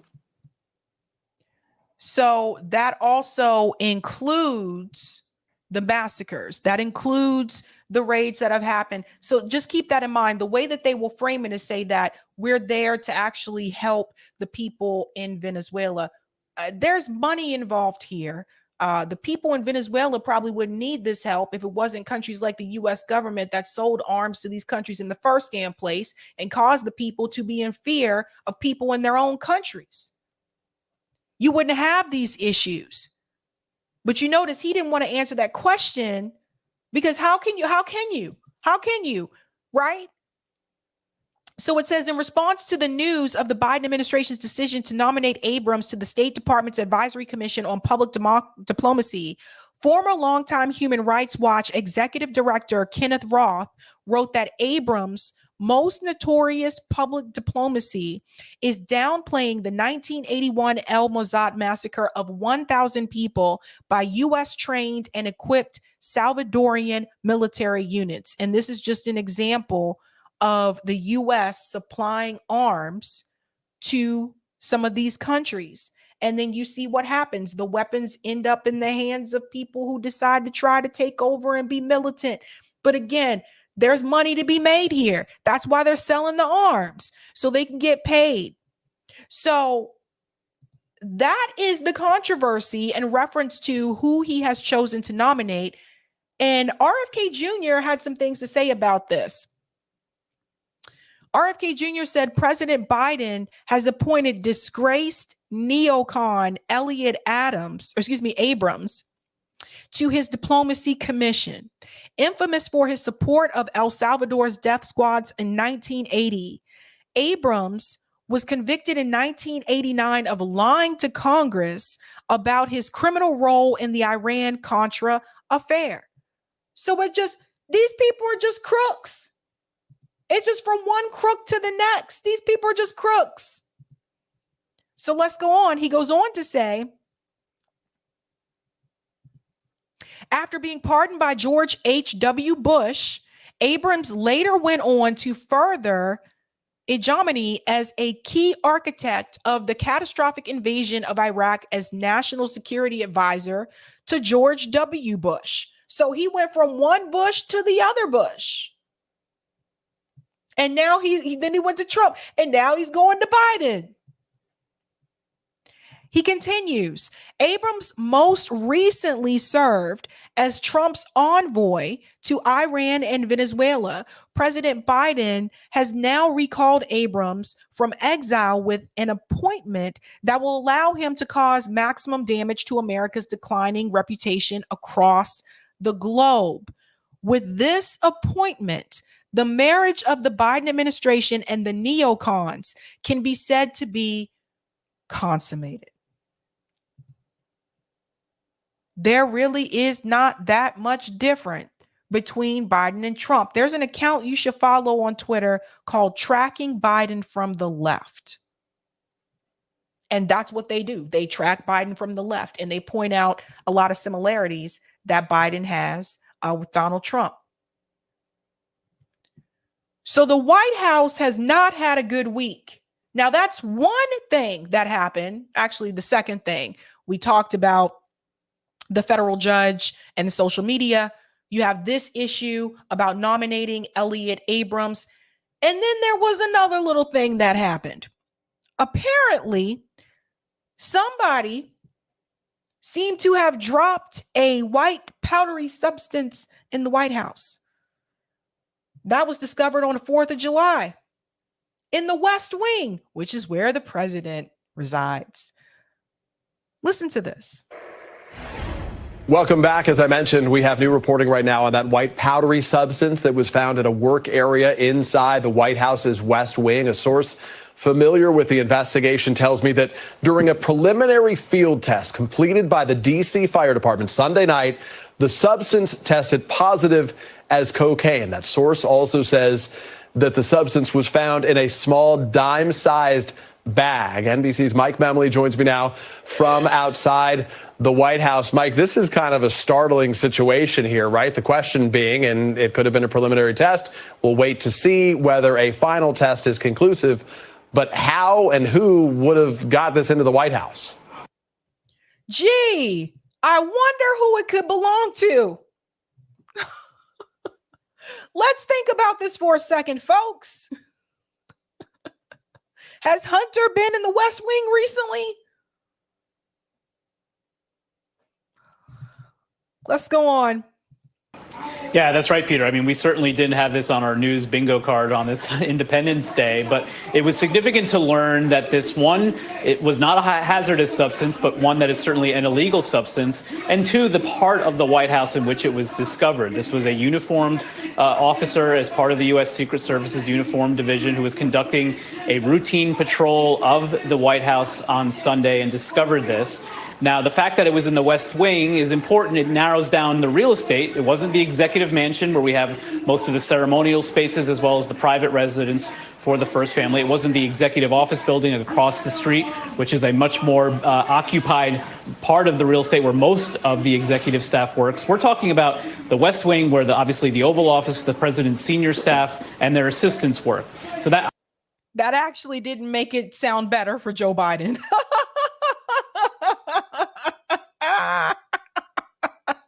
I'm sorry, but that doesn't make it sound better for Joe Biden when he narrowed it down that way. I don't think that did what he thought that it would do. It actually pointed it more towards Joe Biden's direction. So that's the funny part. obviously leads to the question that is being posed into the West Wing right now. How did this material come into the White House? It could have been a White House staffer. It could have been somebody who was being escorted as part of a meeting in the White House, or it might have been somebody, as we often see on the course of weekends, staff often are giving tours to members of their family and to other guests. And so that's just one of the... Or it could have just been him. Is that what's been happening? Is that how they've been trying to perk up Joe Biden for these press conferences? Because to keep him alert or something? Or did Hunter drop something on his way out?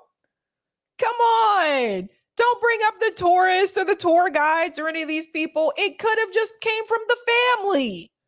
Let's be real. How you going to sit here and talk about this and pretend like Joe Biden doesn't have a son who has an addiction issue? How are you just going to leave that out of the conversation? And also, where's that crime bill at this point in time? Because you see, that never applied to Joe Biden's son. Questions now that's going to be posed to the White House. It's also worth noting that the president and other members of the first family were not at the White House. President Biden, the first lady, as well as his son Hunter and his family departed the White House on Friday and only returned. That doesn't mean anything. Let's think about something for a second. You were at your house on Friday and you left Friday afternoon. Because you are no longer at your house, does that mean that that dime bag at your house isn't yours? Not necessarily. That doesn't mean just because they weren't there don't mean anything. It could have dropped on the way out. But you get the point I pointed out? He told you Hunter Biden was there. So again, I wonder who it could have belonged to. Hunter Biden was there Friday. So don't be surprised if he might have dropped it out. And even if he did drop it on his way out and it did belong to him, you think Joe Biden's going to come forward and admit that? They'll blame it on a staffer before they blame it on the real perpetrator here. Today, this morning, where, of course, the president tonight is going to be hosting a barbecue for military families and others on the South Lawn to celebrate the nation's birthday today, Peter. Mike, you're there at the White House. Are they saying, or officials there saying anything about this discovery? No, we're only hearing at this point from the Secret Service, which has outlined the ways in which this was discovered and the investigation steps going forward. You can be sure, as White House officials are joining those on the South Lawn, they're also asking this question because this is certainly an embarrassment to the White House. This is something that, as we know, is an illegal substance that officials here are going to be highly scrutinized. I think the story itself got a lot of attention, especially on social media today, largely from the president's critics. And so there's going to be an effort very quickly to try to get to the bottom of what happened here so they can try to diffuse some of that speculation. Yeah, no doubt. Mike Memley there with you. You can hear some protesters, activists, and others in the background there outside the White House as well. Mike, thank you very much. Mike looks like he doesn't breathe. Now, listen, what was also interesting, I was thinking about something, and I'm going to show you what the press secretary, Karine, said about this substance. But what I was thinking about something for a second, and I was like, what if somebody in the Democratic Party is just like, man, we really want this motherfucker out of here. We really do not want this guy to run again. I got an idea. You go in, just drop the bag, drop it in the West Wing, and then peace out. You never know. Doesn't the White House have cameras everywhere? Can't they just go look back at the cameras and see if somebody just happened to drop something somewhere?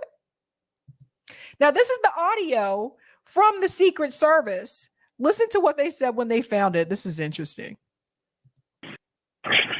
To repeat, I didn't copy your results on the Gemini. Gemini's results are no match found with a red bar, no match found in the library. We'll go ahead and back. Come on up. Correction record has that we have a result on the Gemini. We have a yellow bar stating cocaine, hydrochloride, gas number 53-21-4. So that was when the Secret Service basically discovered it and told people like, yeah, this is actually this. Now, Corinne Jean-Pierre, she actually was questioned about this at the White House from Simon Ataba. I'm not sure if you guys are familiar with him. He's a journalist from Africa. She usually doesn't call on him. He's made a point to call that shit out too, that she'll ignore him. They have this thing where like they ignore the journalists from Africa. What's that all about? Anywho, of course, she is pressed about this question in reference to the substance, and you got to see this. I just don't have anything to share at this time. And secondly, per the entry, go to the holiday. Can you give any more details on where the Secret Service found cocaine in the West Wing and how it got there? So, as you know, this is under the purview of the Secret Service. They are currently investigating what happened over the weekend, so I would have to refer you to the Secret Service on all of this. But one thing that I can share, that I'll share a little bit more information. As you know, the President and the First Lady and their family were not here this weekend, as you all reported on this, and as you also know that they left on Friday and returned just yesterday. Where this was discovered is a heavily traveled area where many White House, West Wing, I should be even more specific, West Wing visitors come through this particular area. I just don't have anything more to share. It is under investigation by the Secret Service. This is in their purview, and so we're going to allow certainly the investigation to continue, and we have confidence that the Secret Service will get to the bottom of this. Go ahead. In other words, defer to the Secret Service. I defer to the Secret Service. You have questions, you need to ask them, as if they can just easily ask the Secret Service these questions. The president said, hey, let's get to the bottom of what happened here. Well, I just said that we have confidence that the Secret Service is going to get to the bottom of this. As you all know, the president follows all the reporting here, and he certainly was briefed by his staff on everything that we know so far. But the Secret Service is investigating this, is investigating what happened over the weekend, and we have confidence that they will get to the bottom of this. Secondly, is there still a chance that Sweden will be approved into NATO? And I think the Sweden Prime Minister being here today, having a meeting with the president, certainly shows that commitment. Thanks, Freen. Just two quick follow-ups. You said the president has been briefed on the cocaine that was found at the White House. Is the White House conducting its own internal investigation? This is something that's under the purview of the Secret Service. They're the ones who handle this investigation, so it lives in their purview, in their. Right, but you're the press secretary. It may live in their purview, but you are the press secretary. So people are obviously going to come to you with the questions and not the Secret Service. So that's the part that's really interesting to me, is just that, of course, they're going to ask you because you're supposed to be the spokesperson here for the president of the United States. World. And then just a quick follow-up on this type of tour. Can you explain to the American people who would have access to the West Wing on this type of tour and what kind of protocols are in place? So look, when it comes to security protocol, that's something that the Secret Service certainly is going to handle, and so that is a question for them. When it comes to visitors to the West Wing, they come for many reasons. Obviously, we do have West Wing tours that occur here on campus. They happen in this particular past couple of days. They happened on Friday, they happened on Saturday and Sunday. The times that they do not happen is when there's a federal holiday, like yesterday, there was not a West Wing tour. Pause. This is the part I wanted you to hear. This part right here. She kind of tells something here without probably intending to do so. They happen in this particular past couple of days. They happen on Friday, they happen on Saturday and Sunday. The times that they do not happen is when there's a federal holiday, like yesterday, there was not. The tours don't happen when there is a federal holiday, but that is when the substance was found. It was found on July 4th. Just something to keep in mind. A West Wing tour, and also when there's a large White House event. So I don't have anything more to share on the particulars. Again, when it comes to security, when it comes to anything of those types of protocols, that is something that Secret Service handles. Okay, Rija. Thanks, Karine. And congratulations. Should I call you President, Rija? I appreciate it. Sure. I was waiting. I was like, okay, that went over the head or got missed. It's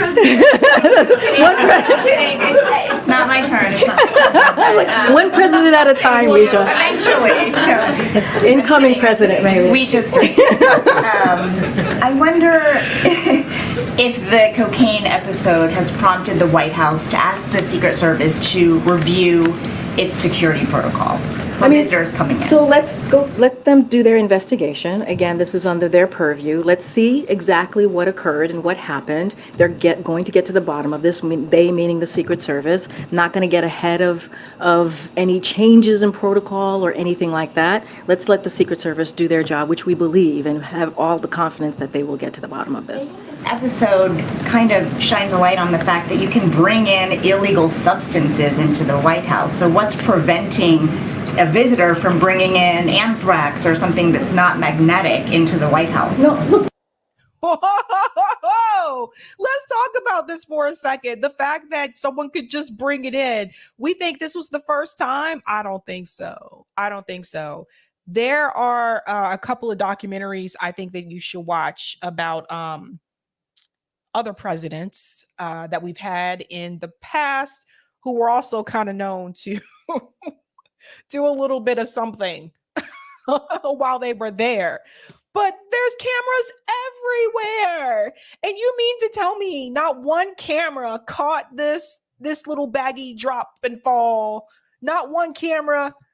Or maybe they did see and they're not going to mention it because it's someone that they don't want to mention. I totally understand the question, but it is under investigation. We're going to get to the bottom to exactly what happened. The Secret Service will, not us.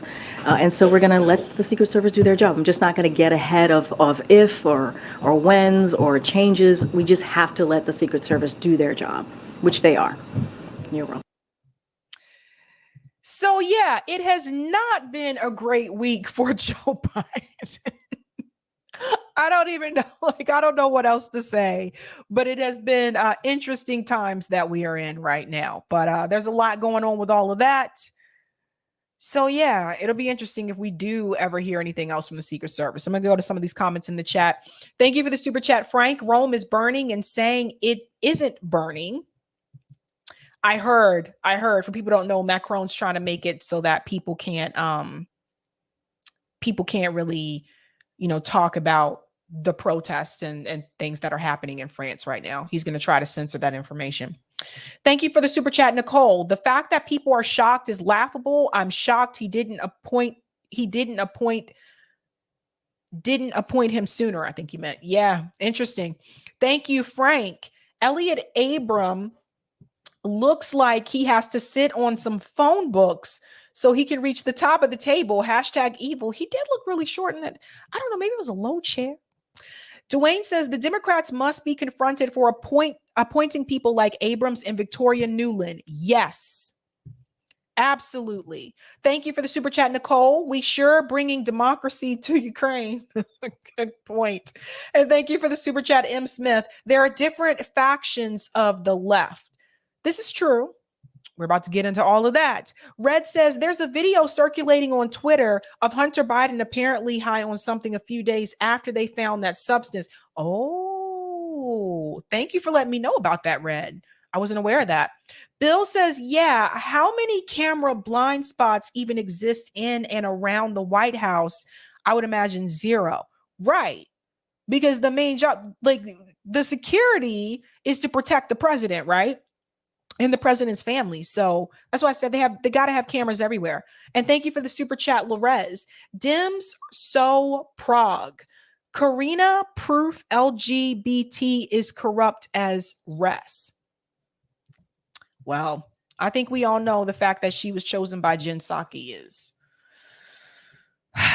that says a lot. They pick people who are establishment. Okie doke. We're getting into this story here about Anna Kasparian and the fate of TYT. It's been a long time since I've discussed TYT on this show because the buffoonery was just too much for me to even like discuss or entertain anymore. But recently, Anna Kasparian has come forward and has acknowledged or admitted that she has officially left the left. Now, some of this has to do with some of the criticism that she has received from other leftists, some who were actually TYT affiliate hosts, and people who have actually worked at TYT as well. So she's received a lot of pushback, particularly on social media. And I think that she is very flustered by a lot of this. There have also been criticism of TYT more recently because they have chosen to interview right-wing people on the show, like Matt Gaetz, for example. There's been criticism there as well. Now, we're going to start with this tweet from Cenk Uygur. So he tweeted, "Come on, let's have fun. Let's settle this once and for all. I want all the factions against me to meet and mingle in the comments section. Let's finally figure this thing out. Which one of these things am I?" So in order to see the results, I have to click on one of these. I'm not going to say, I think he's just establishment shill. Okay, look at the poll results. 45,756 people voted for this poll. 40% said that he's establishment shill. 35.4% said that he's progressive. 14.6% radical leftist and 10% right winger. This is a problem for TYT. The majority of people are seeing that they are now connected to establishment. And obviously, some of us acknowledged this a couple of years ago when they decided to take that $20 million from Jeffrey Katzenberg. Things did change. And I don't consider TYT to be left today. I didn't consider them to be left last year either. But a long time ago, they actually were. And you watch them change like over the years, especially after they got that money.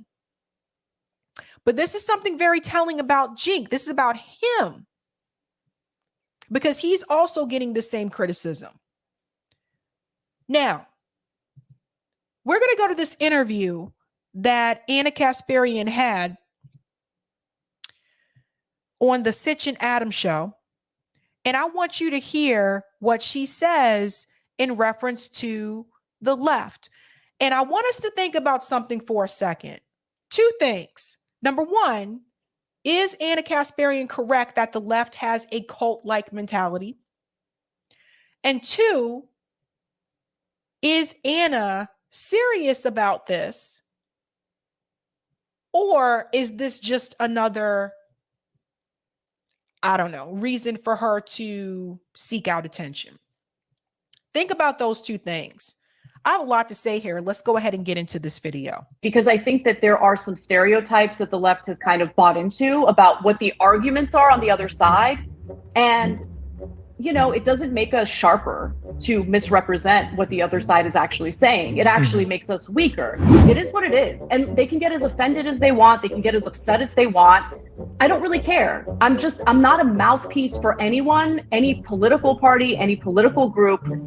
My obligation is to share the facts of the story with my audience to the best of my ability, and then do good faith analysis on those. So that's right out the gate. That's a lie. She is a mouthpiece for the Democratic Party. The entire message that is preached on TYT, or has been preached for the past couple of years, is pushing progressives in the Democratic Party. So yes, you are a mouthpiece for a certain political faction, Anna Kasparian, and so is Cenk Uygur. That's the whole point of the show. So right out the gate, she's already lying. TYT is not breaking points. TYT is not the Kim Iverson show. You see what I'm saying? TYT is not rising, where you do have two different, where you have someone who represents the leftist ideology, and you have another host who represents the conservative, or what we would call like the right-wing populist ideology. That's not TYT. TYT is a progressive, it's supposed to be progressive show that is push progressive candidates, is supposed to mobilize progressive people into the Democratic Party with the hopes of reforming the Democratic Party. That's what TYT is. Cenk Uygur co-founded Justice Democrats with Kyle Kulinski. That brand became a part of TYT. So she's already lying right out the gate. Let's go back in. Stories. And if they don't like my analysis, they can make whatever decision they want about whether they support or watch the show. You know, one of the things that Jesse Singles says all the time that I love, and he says it repeatedly, is it's complicated, because it is. Like, all of these issues are way more complicated than the way they're being portrayed in partisan media. And so what I want to do is actually understand those complexities. But here's the other thing. Understand the other side in good faith, okay? You are partisan media. She talks about this as though she's not, and she is. Because I think that there are some stereotypes that the left has kind of bought into about what the arguments are on the other side. And, you know, it doesn't make us sharper to misrepresent what the other side is actually saying. It actually makes us weaker. If you understand what their arguments are, it'll then allow you to reflect on what your own weaknesses might be in regard to the arguments that you're making. And so, right. And then one other thing, and this was an unexpected. We'll just pause here for just a second. You know, this is very telling to me, because this is the same type of statement that people like Kim Iverson have made before, that Jimmy Dore has made before, that you got to talk to people on both sides. But when they have made those statements, more so particularly Jimmy Dore, it is people like Anna Kasparian and Cenk Uygur who have continued to smear Jimmy Dore over the past couple of years. You know, they had a problem when he said those things. Even Cenk went as far as calling Breonna Joy Gray a fake leftist or whatever. They have a problem when anyone says it except for TYT, and I'm going to tell you why. We've been talking about gatekeepers on this show for the past 2 weeks. There's been 2 or 3 stories about gatekeeping. When it comes to independent media, I told you there are gatekeepers in independent media as well. In left independent media, TYT has been a gatekeeper. Let me explain to you how it works. Because TYT, for the most part, actually gave birth to a lot of these left independent channels, right? David Pakman, who no longer is left and is straight up Biden shill, actually started under TYT. Secular Talk was affiliate, again, another TYT affiliate. Humanist Report was a TYT affiliate, and the list goes on and on. So TYT for the longest time in this space was basically the mouthpiece for progressive issues. And any channel that chose to speak about progressive issues in such a way, it was almost like you had to get the approval of TYT before you moved forward on any type of project. They were the gatekeepers of left independent media. We experienced this personally at RBN. Our first year, we did a summit called the General Strike Summit. Now, we were Fred Hampton leftists at that point. That was before we changed our name. It was those TYT affiliate people like Hassan Piker. Some of these people I'd never even heard of before, coming after us, saying that we didn't follow the proper channels. We didn't go through the proper step. The fuck do you mean? It's our network. It's our show. We can talk about whatever we want. This idea on the left that everything had to go through TYT first because they were the big left channel in this space. So they're gatekeepers. So this same message that Anna is about to complain about in reference to the left, it was her and Cenk Uygur who made it that way. Let's go on. This was an unexpected outcome that I was talking to my husband about just last night. I've been a lot happier lately, like a lot happier.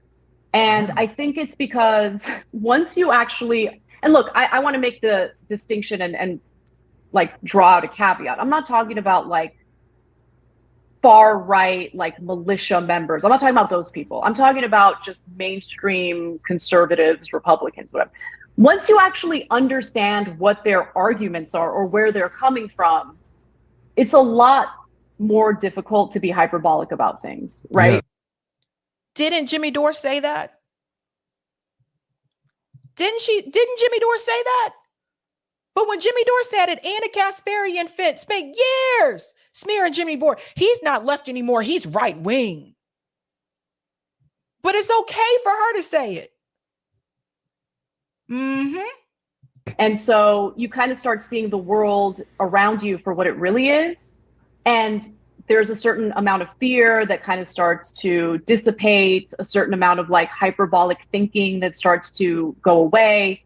And you start to see things a lot more clearly. And the world isn't as messed up as people would have you believe. And that's a good thing. Now, some people might get super offended at me saying that because they've completely bought into the hyperbolic thinking and they think the world's coming to an end.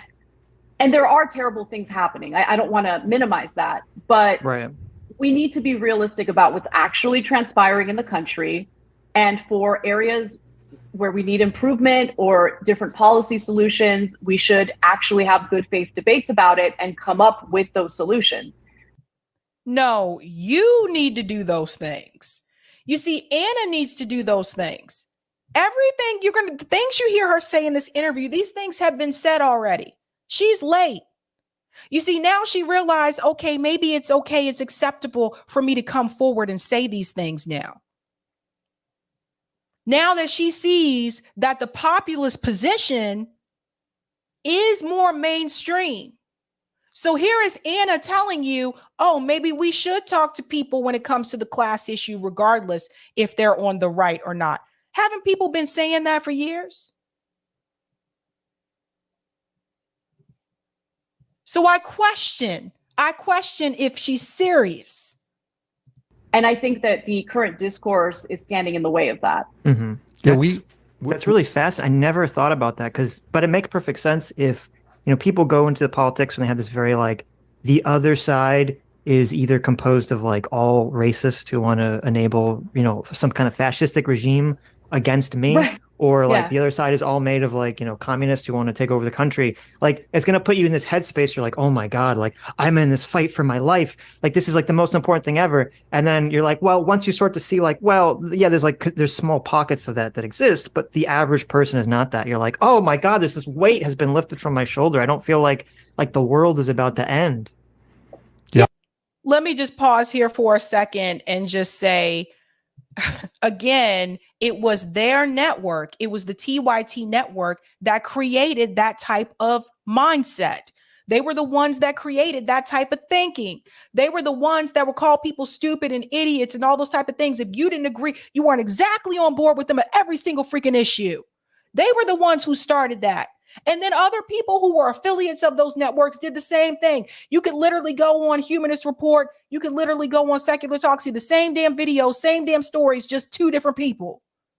Same thing coming from TYT. It's the same stories. It was the same narrative. They started it. So Anna has no room to be mad at anyone but herself. It's not like she joined TYT like years later. No. Remember, she was Jimmy's boss. Who have been the main anchors on the show? It was Anna and Cenk, right? Let's go on. Yeah, totally. I want to say two things. First of all, and I don't know your take on Jordan Peterson, but it is like the first rule is tell the truth. we're going to skip the Jordan Peterson part. See, what kills me is the thing about that is that they'll be okay with having a discussion with Jordan Peterson, but they won't have a discussion with anyone to the left of them. That's something you'll notice about these types, right? The Anna Kasparians, the Diva'sDoodles, the Mike Figueredos, they're fine with talking to someone like Jordan Peterson, also because Jordan Peterson is going to give them a lot of views and subscribers, right? But they don't want to talk to someone who's a communist. They don't want to talk to someone who's a Marxist. They don't want to talk to people who are to the left of them. And people need to start asking that question. Why is that? Again, I might not agree with everything he has to say, but he's a thoughtful person, and he is not in any way justifying, white supremacy or some of the hyperbolic things that he might. But that's not what you said on TYT. This shit is hilarious to me. It's hilarious considering the fact that people have said the exact same thing that she just said about Jordan Peterson, and she smeared those people. Get accused of by those on the left. And again, it's really about understanding in good faith the other side and being able to, I guess, debate the issues as opposed to what I see happening right now is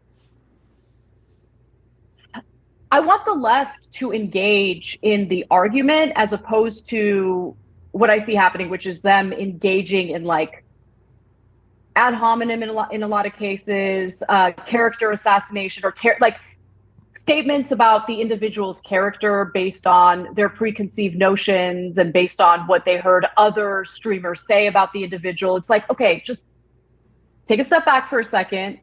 You need to address the point that this person is making. And if you're not. Your network, her network, TYT, started that behavior. They started the behavior with the character assassinations. Come on, you guys were taking pictures of women's freaking camel toes, for God's sake. You started character assassinations. That started with your network. And now you want to sit back and you want to point fingers at other people as if you did not have a part in this. Not only did you have a part in it, you led it. You led that. So don't go sit back now and wash your hands and pretend like your hands are clean. Your hands are not clean. Your hands are dirty. And let me tell you what I think is happening here with her and Jink. They're sitting back and they're like, we may have some competition now that Breaking Points has reached 1 million subscribers. Rising's still doing its thing. It's not as popular as it was when it was Crystal and Saga, but still, Rising is still getting the views and kind of doing its thing. We may have to start to talk to people who are not just Democrats. That's where they bring in someone like Matt Gaetz. That's where he came in. That's where all these people. So they see what's happening, right? They see that their views are going down at TYT. So don't be surprised if they try to make some type of pivot so that they can kind of feed off some of that Breaking Points audience, so that they can get some of the people on the right and some of the people on the left, and they can kind of feed off of that. Because for TYT to have over 5 million subscribers, their views don't make no sense to me. And I told you last year when we went through the analytics, it was really interesting to me that for 90 days, they didn't gain 1 subscriber. You have 5 million subscribers and you didn't gain 1 sub for 90 days. That's what I think is happening. This is about money. I don't believe for 1 second that this is about Anna having some coming to Jesus revelation moment. I don't think that has anything to do with it. I think this is about money, and I think this is about a way for them to get more subscribers and more views. Not addressing the point that this person is making, and instead you're turning around and throwing all sorts of accusations at them to make them seem like they're immoral or they're bad people, then that tells me that you don't really have an answer to what they're saying, And I see that happening more when it comes to culture war related issues as opposed to economic issues. And that's the other thing. I mean, I think that the left has completely and they'll deny this, but I mean, just go to Twitter right now. They've like abandoned economic policies and instead hyper focused on incredibly divisive, like identity related issues, right? Y'all do that shit. Y'all do that shit, man. Give me a break. Yeah. And yeah. And like their take is always, oh, well, the other side wants us they're racist. That's why. They're transphobic. That's why. And it's like, no, you got to do more than that. So if you're going to. That's your take. That's TYT's take. That's the take that they use this over and over again. You know, if you're going to refute what they're saying, then actually address the points they're making. And if you're not going to do that, you're going to come out looking incredibly weak and childish. You probably don't know this, but we talk about MMT and UBI on the stream quite often. It drives people crazy. I mean, how do you make affordable housing sexy? It's like, it's not necessarily a thing.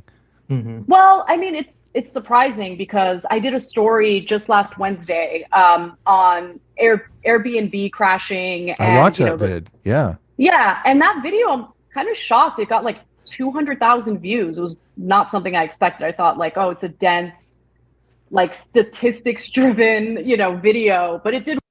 That's a damn lie. She knows they're going to get a certain amount of views because like I told you about a week ago, TYT is a network, is a channel within YouTube.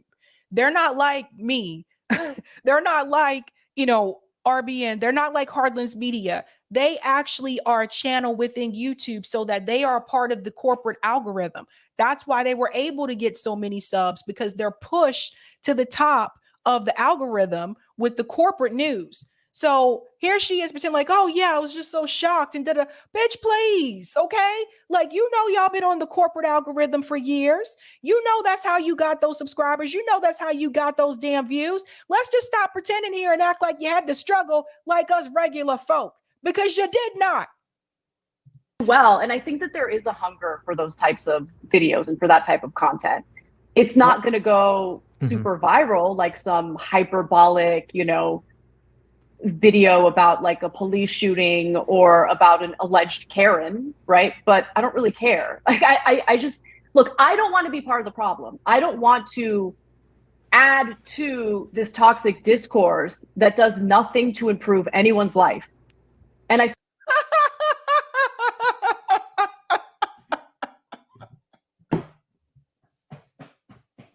Oh my God, if that isn't the pot calling the kettle. feel like I've been engaging in that and I feel embarrassed about it. And that's really where I'm coming from. I want to get people healthcare. I want to get people housing. Those are the issues that matter. Okay. Well, if you wanted to get people healthcare, how come you didn't promote the marches for Medicare for all that we had in over 50 cities across this country? How come you didn't promote that, Anna? TYT didn't promote it. You know who did promote it? Jimmy Dore did. And you smeared him. You were smearing. You were too busy smearing him, calling him right wing, calling him a grifter and all this bish. But here it was. Every time there was an action, whether it was a Julian Assange event, whether it was a policing event the week, if you reached out to Jimmy and said, can you promote this? Jimmy would bring the organizers on to promote it and not just read it in some, tagline or whatever. You guys didn't even promote the shit. And I know that because I was on the organizing team when those marches happened. Everybody was contacted. But you really want to get people Medicare for all. Girl, bye. In order to do that, you kind of have to work with Republicans. And that's where I think this stereotype of Republicans as evil racists is ultimately not helpful in the end. If you want health care, you can't work with the evil racists to get health care done. You just can't do it. Well, I mean, it's hilarious because, okay, let's put healthcare aside for a second, because here's the other thing. The far left will push ideas that are not popular with the general public, right? Yeah. Notice she says the far left, which she is not consider herself to be a part of. This is the point I've been trying to make before. Will push ideas that are not popular with the general public. Okay. Now see Anna showing her class and her ass. And let me tell you why. There are a lot of issues that were pushed in this country by a minority, small group of people that were not popular at that point in time. The civil rights movement at that time was not popular. MLK at that time was not popular. Defund the police, we talked about this, for the most part, was not popular. But see, what people like Anna and the TYTs want to do, they don't want to leave the comfort of their own home. I don't never see them out in the streets. Okay? You got people protesting on strike right now in Los Angeles. You're in California. You guys are there. I don't see you guys out there with mics in your hand interviewing the workers who are on strike. I don't see it happening. And you got way more resources than we do at RBN or than I do. I get out on the damn street with the phone, with the cell phone. Okay? They got camera equipment. They have producers. They have studio. I don't have any of that. So you see, it's just, for me, it's like the laziness. I can't buy it. I'll never see you out there in the streets trying to fight for these people or interview these damn people who are pushing these issues that you say are not popular. And that's a big part of the problem. They don't want to leave the comfort of their home. They are comfortable. People like Anna and Jink are comfortable. They say they want to fight for working class issues. I'll never see them talking to no working class people. They sit right in the comfy studio, scared of the same damn people. So get out of here. Like, this is an absolute mess. So I think that protecting, marginalized communities, protecting the transgender community is important. However, when you move out of or move far away from making sure that they are not denied housing, making sure that they're not denied healthcare, when you move into like these more fringe areas of there was a story out of the UK this week, blows my mind. Let's pause here for just a second because I want to say something about protecting marginalized communities and these LGBT communities, right? How often do you see them interact with people from these marginalized communities that they think need so much protection? How often do you see them go into the hood? I don't see them out on Skid Row feeding people and clothing people and talking to people. I've seen CJ on Skid Row. I've seen Rome on Skid Row.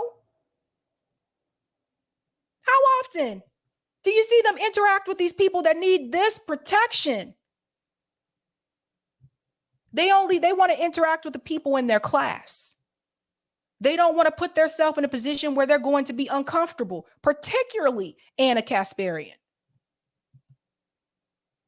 There was an LGBTQ group in the UK who suggested that instead of referring to vaginas as vaginas, because it might be offensive to transgender men, one of the potential replacements or substitutes could be bonus hole. Oh, no. Bonus hole? Yeah, bonus hole. And listen, people don't like this stuff, okay? They might not be on Twitter talking about how much they dislike this stuff, but on average, every normie woman I've talked to is like, I can't stand this stuff, right? Who is a normie woman? Because this is what I think. I think when Anna says people don't like this stuff, I think Anna is talking about herself. It's like the friend that you have, you're at a party and you're like, oh yeah, where did you hear that from? Well, people say, well, actually they say that such and such. Who is they? Who are the people that are saying these things? I really think this is how she feels. But using the term people or they, it's easier. Yes, there may be other people that feel that way, but again, I think this is how she feels. So what Jake and I recently talked about it. I think we talked about it in the context of, trans athletes or whatever. And it was, hey, we got to be a little more strategic because if you do this, if you start pushing the mainstream Democratic Party to run their campaigns on these like fringe issues, they might not get reelected, or they might not get elected at all if they're running against a Republican in a district. Pause. Have you noticed she's using the same vocabulary that the Democrat establishment has been using in reference to RFK Jr. and Marianne Williamson and Cornel West? Fringe. I told you they fringe, spoiler, and define it. What issues do you consider to be fringe?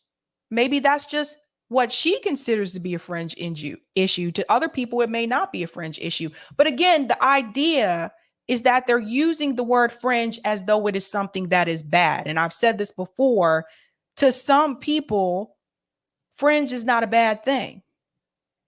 But they're telling you, or they want you to believe that it should be. And the response, and it's the same response we got when we made the same point about the stupid prison abolition movement, is we don't care. We don't care. This is the right thing to do. We don't care. And it's like, oh, okay. But then you...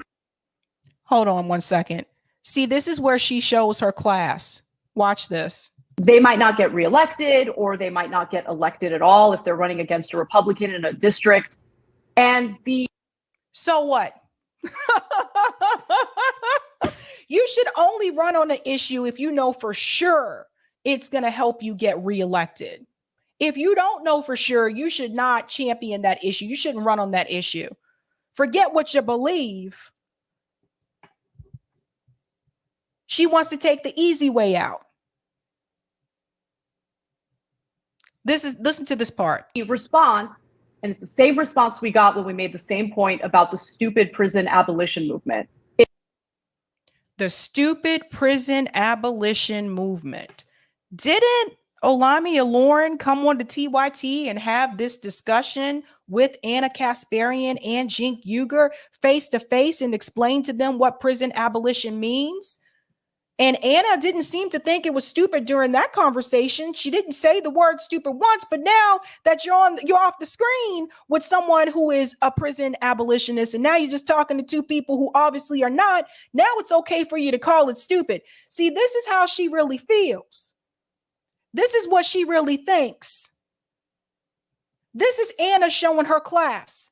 At the end of the day, that TYT facade, the Anna Kasparians, the Cenk Uygur, as much as they have preached over the years about the working class people and minority rights and all that jazz and all that, and reforming the justice system and all that, at the end of the day, they don't want to be in contact with these people who are fighting for those issues. At the end of the day, they are never going to leave their comfortable seat that they have right now to push any type of message that is not popular, because they want to do what is easy.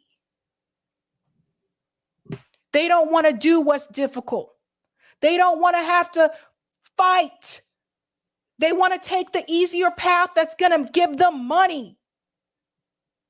That's what they want to do. I don't know how anybody can listen to this and still sit up here and say, yeah, they're the left, they're progressive. I don't see how anyone can say this now. Like, really? Wake up, people. She letting you know. Is we don't care. We don't care. This is the right thing to do. We don't care. And it's like, oh, okay. But then you complain about what Republicans are doing in various red states. So do you want more Republicans to get elected? And do you want more of these, look, I think that. No, you complain about what Republicans are doing in those states. You're the ones complaining about Republicans all the damn time. You go on TYT's network. What do you see? I don't really care what Ben Shapiro said, boo. I know who Ben Shapiro cares. I don't know who care about Dave Rubin, Ben Shapiro. I don't care about none of these people. I already know where they stand. We know their issues and their ideology. But if you go look on their channel, it's Republican. Why are you going to tell me something that the rest of us already know? I don't care about that. They care about that. That's what they've been talking about. That's what Anna has been talking about. That some of these laws that have been passed in various red states, for instance, banning gender affirming care for adults, between the ages of 18 to 25. I think that's wrong. I think adults should be able to make a decision about their own bodies. I do think that there is a worthwhile debate when it comes to, hormone blockers and cross-sex hormones for children. And we should have that debate in good faith. But I don't want the pendulum to swing far to the right. I would venture to say the left feels the same way, except I'm not so sure. Because to them, going... Oh my God. Oh my God. It's just, it's disastrous for me. It really is. On Twitter and patting themselves on the back for being the most pure is more important to them than strategy. It's more important to them than actually accomplishing the policies that they claim to want to accomplish. The strategy that has been pushed by TYT has not accomplished policies. The strategy that the Justice Democrats, which was co-founded by Cenk Uygur, that strategy that has been pushed by TYT, what have we won? The reason why a lot of these people came after RBN and Heartlands Media and all these, and Indie News Network and all these other networks that have been heavily criticizing what these so-called progressives have been doing is because they knew that when you look at it on the national level, we didn't win anything. Progressive laws have been passed on the local level, boo. Some of the things that people ran on, the millionaire tax, the $15 minimum wage, those policies have been passed on the local level. Legalizing marijuana, not on the national level. So the strategy that Anna Kasparian and Cenk Uygur have been pushing for the past couple years hasn't accomplished a damn thing when it comes to policies. So why should I even listen to them about strategy when you've been losing?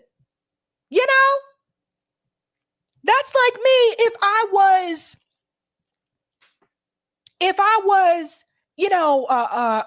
a coach from the New England Patriots. If I was Bill Belichick and they reassigned me to the Browns, am I going to listen to the Browns about strategy? Hell to the no. When the last time y'all won? Come on, people, put two and two together. Every time I make that point, they'll be like, oh, but you don't even know. There are people on the ground, activists on the ground, working hard to make this happen. And it's like, I mean, I'm not blind. I see what's happening in the country right now. So No, you are blind and you don't see what's happening. You stay in your cozy little comfy bubble. I never see you. Like I said, the next time you see her out in the street, you guys let me know. I ain't never see her out in the street with no camera in her damn hand. I ain't never see her out there at no damn protest talking to these activists who are actually out there fighting for things. I saw you sit behind a desk and that's it. You can tell me about, your imaginary on the ground activists making real change happen as we speak, but I'm not buying it. Mm-hmm.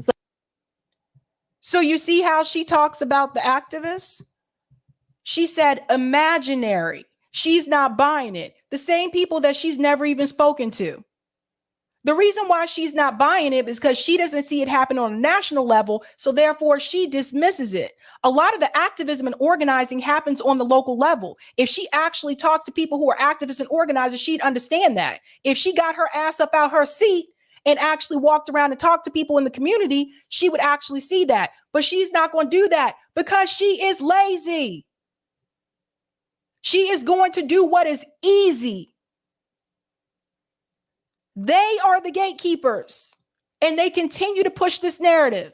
So when you hear these other channels make these comments like, nobody's doing anything, you guys aren't out there doing anything. And the same way that they can pull up tweets where someone is criticizing another podcaster, the same goddamn way they can pull up a tweet about a general strike summit, about the labor summit, about CJ feeding people on Skid Row, about me interviewing people getting kicked out their fucking homes because developers have bought their apartment communities. They see those damn tweets too.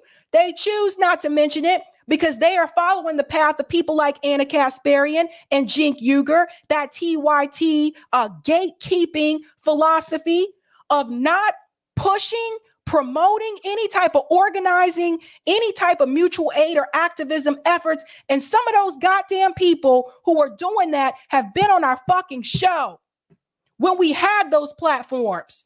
Don't let me go back through the videos. I can call all their asses out. But now all of a sudden they don't remember. Now all of a sudden some of those same people want to say, I never see them do anything. Use a damn lie. Because they know that if that message gets out to too many people, that could hurt people like TYT. That could hurt people like Secular Talk. Oh, I'm calling it all out. That could hurt some of these channels because then some of their audience members will look at them and say, how come you guys ain't doing anything? How come you not taking the platform that you have and getting out in the streets and helping the damn people? How come you ain't at any of these Julian Assange rallies? How come I don't see you at any of these protests? How come I don't see you out there with the police abolitionists? Why aren't you bringing the Medicare for All activists on the damn show? How come I didn't see you talk to these people? That's why they do it. And they'll never come on and say that shit to me. Okay? So there's a reason why you don't see me on there. So it is what it is. And they can get as offended as they want. They can get as upset as they want. I don't really care. I'm not. She doesn't care. And she don't. Her, Sam Cedar said the same thing. He don't care. They don't care. They're comfy, bourgeoisie, PMC. They do not want to do anything. Period. They want to sit in the air-conditioned studio. They don't want to chase down people for interviews out in the street. They don't care. So the same person who just sat here and told you that we need to protect these marginalized communities, she just told you she don't care. She don't care about the activists. She don't care about your damn community, okay? Anna's going to be in spaces where she feels comfortable and she don't feel comfortable around people like you. Take that to the street. Not a mouthpiece for anyone, any political party, any political group. My obligation is to share the facts of the story with my audience to the best of my ability, and then do good faith analysis on those stories. And if they don't like my analysis, they can make whatever decision they want about whether they support or watch the show. And that's why I say I might be engaging in a little bit of self-sabotage, because I don't know what the outcome of all of this is going to be. You know, there is no big play here. I'm not leaving TYT. I'm going to keep doing what I'm doing. And exactly, because you're comfortable. I told you she's not going to put herself in a position to be uncomfortable. I don't know what the outcome will eventually be, to be honest. Hi, you just listened.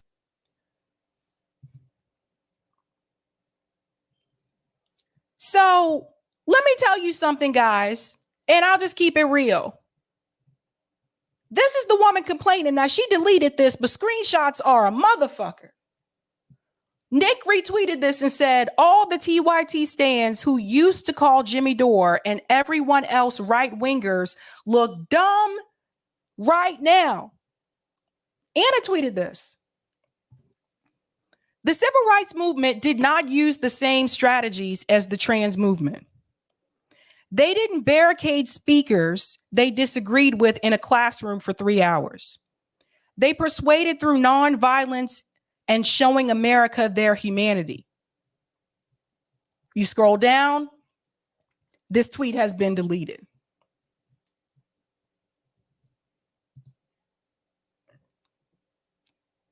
This is terrible. This is terrible. Like, think about this for a second, guys. We're just going to forget all the sit-ins. She's talking about one aspect of the civil rights movement, the nonviolent part. There were other parts that were not nonviolent, Anna. So we're just going to sit here and pretend like there were no barricades. There was none of this. It was all peaceful. It wasn't all peaceful. Even MLK said so himself towards the end, that he looked back on it and maybe there were times where they should not have been peaceful, he said. The civil rights movement also is not just MLK. There were multiple civil rights activists and people had different methods that they used. But this is the woman who's telling you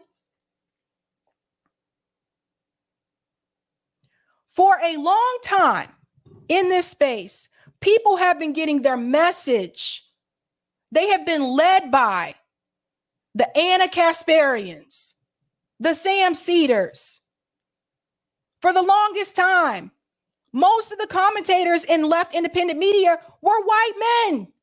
Let's keep it real. And they were educating people about civil rights. Look, what the fuck is this? And people didn't have other voices that could actually say, hey, this is actually incorrect. These were the ones leading the narrative. And you wonder why the left is so damn lost. Let's stop sitting here and pretend like it was all peaceful. It was not all peaceful. This is a way for Anna to again show you that she don't want to have to fight, and you don't really have to fight or do any activism either. Because they don't really want anything to change. You guys get that though, right? They want little reforms here and there. They don't really want anything to change though. They don't want a complete overhaul. They don't want to talk about defund the police or prison abolition because they want the police to protect them and their wealthy communities. Let's go to that poll.